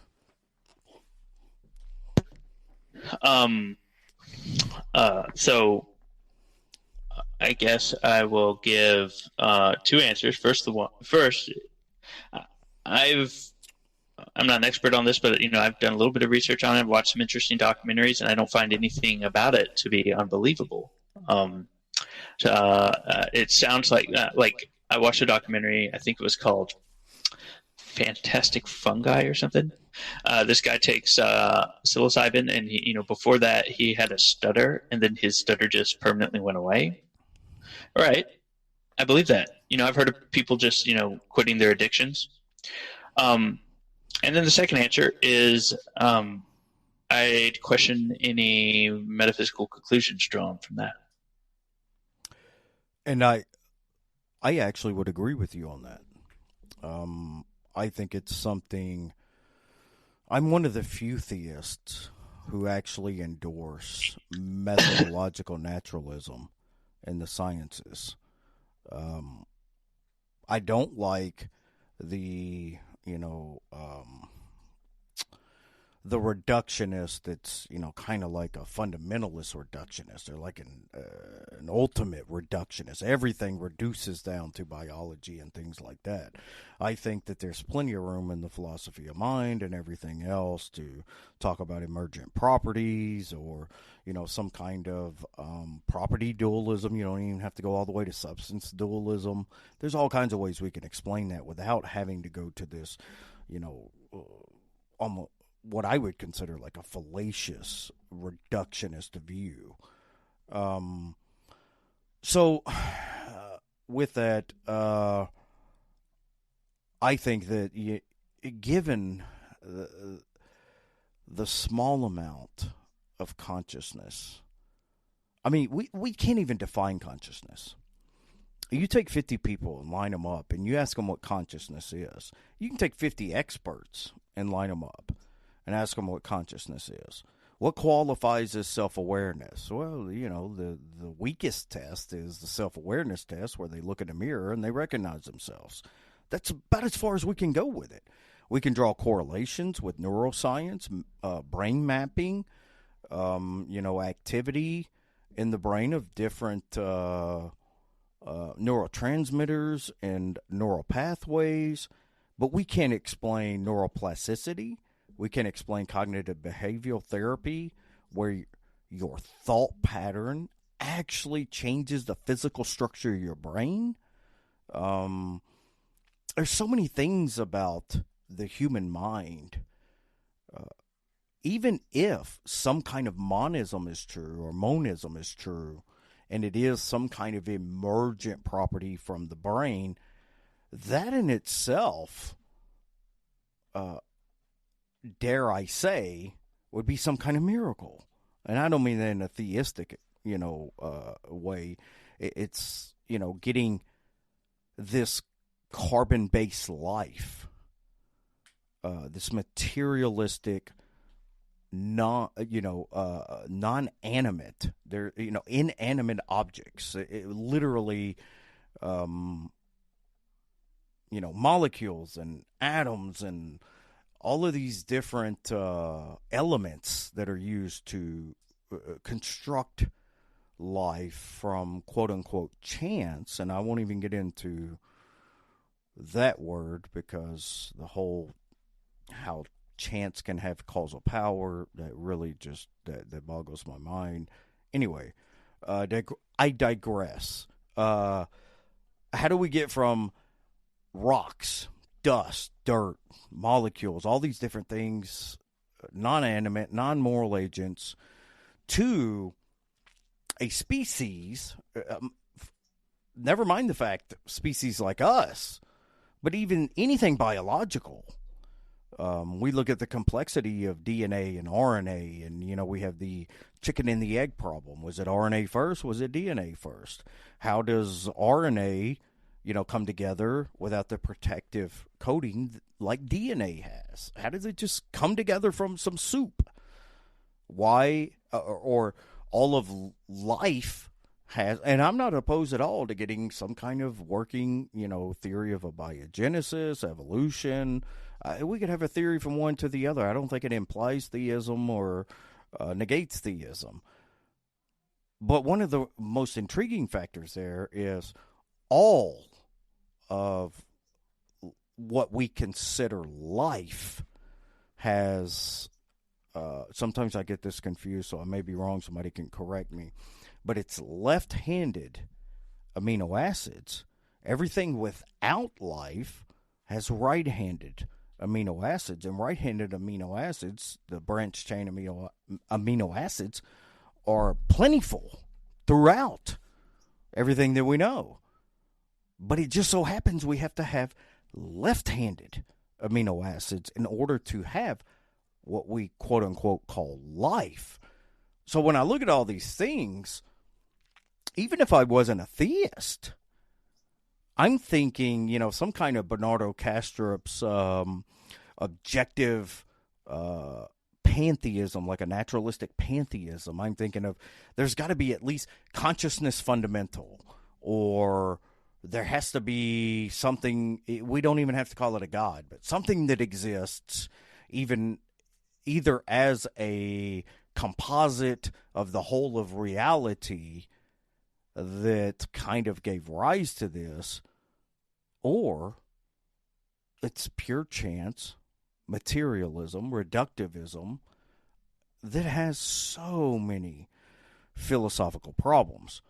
So when you look at these, like, the problem of free will, a lot of people say, oh, free will is just illusory, or it's not real and all that. There's a reason they call it a problem of free will. We have an intuition that we seem to be able to control our behaviors. Regardless if we truly can or not is a different topic. But it seems though we can. We have the problem of consciousness, the hard problem of consciousness. How does this seemingly immaterial, abstract, or emergent property interact with the physical? We have the identity problem, the Theseus' ship you were talking about. What is it about the human? Is there anything there given cell replication in so many years? I'm not the same person I was biologically, 10 years ago.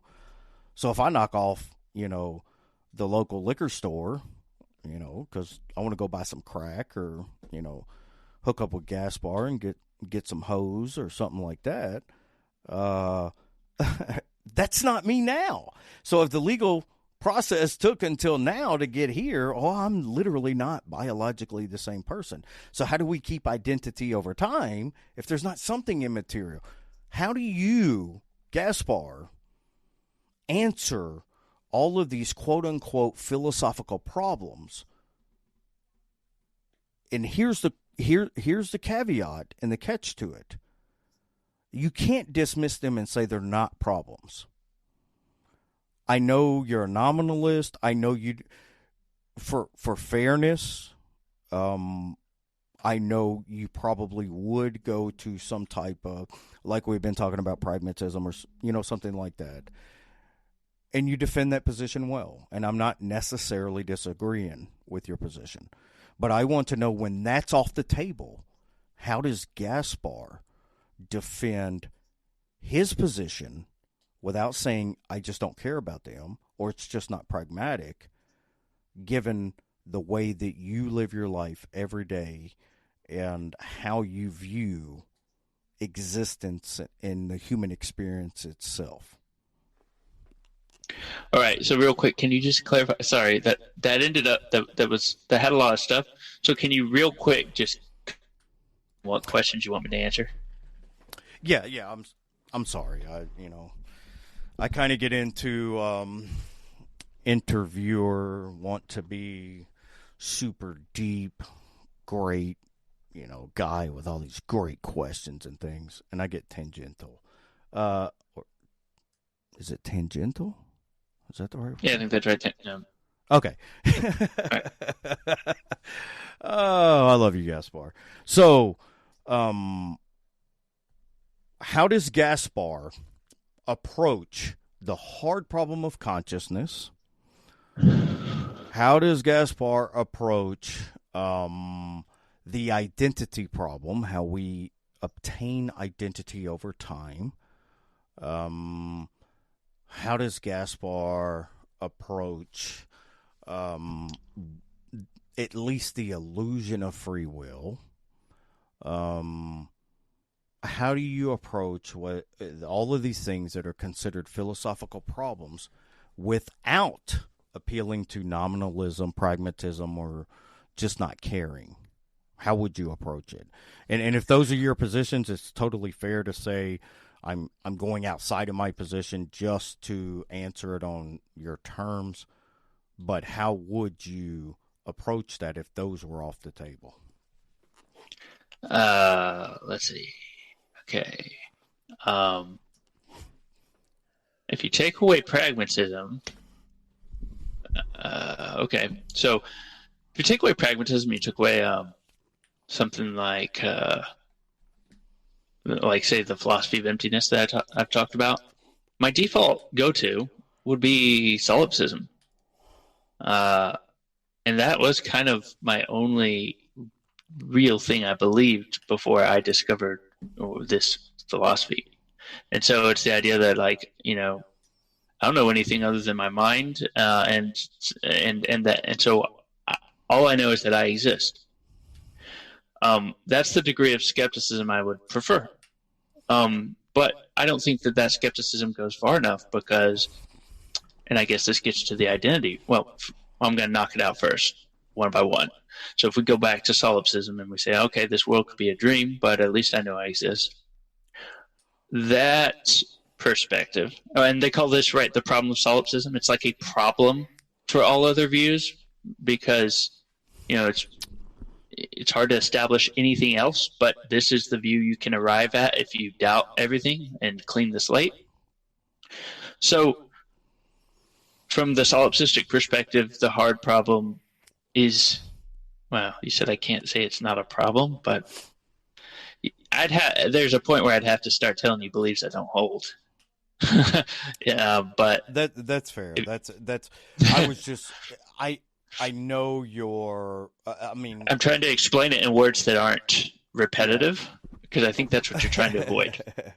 Yeah, and I understand your position is, pragmatism, nominalism, screw all the isms. Let's look at life and see how things fit into this box and experience of life and what we can make of it.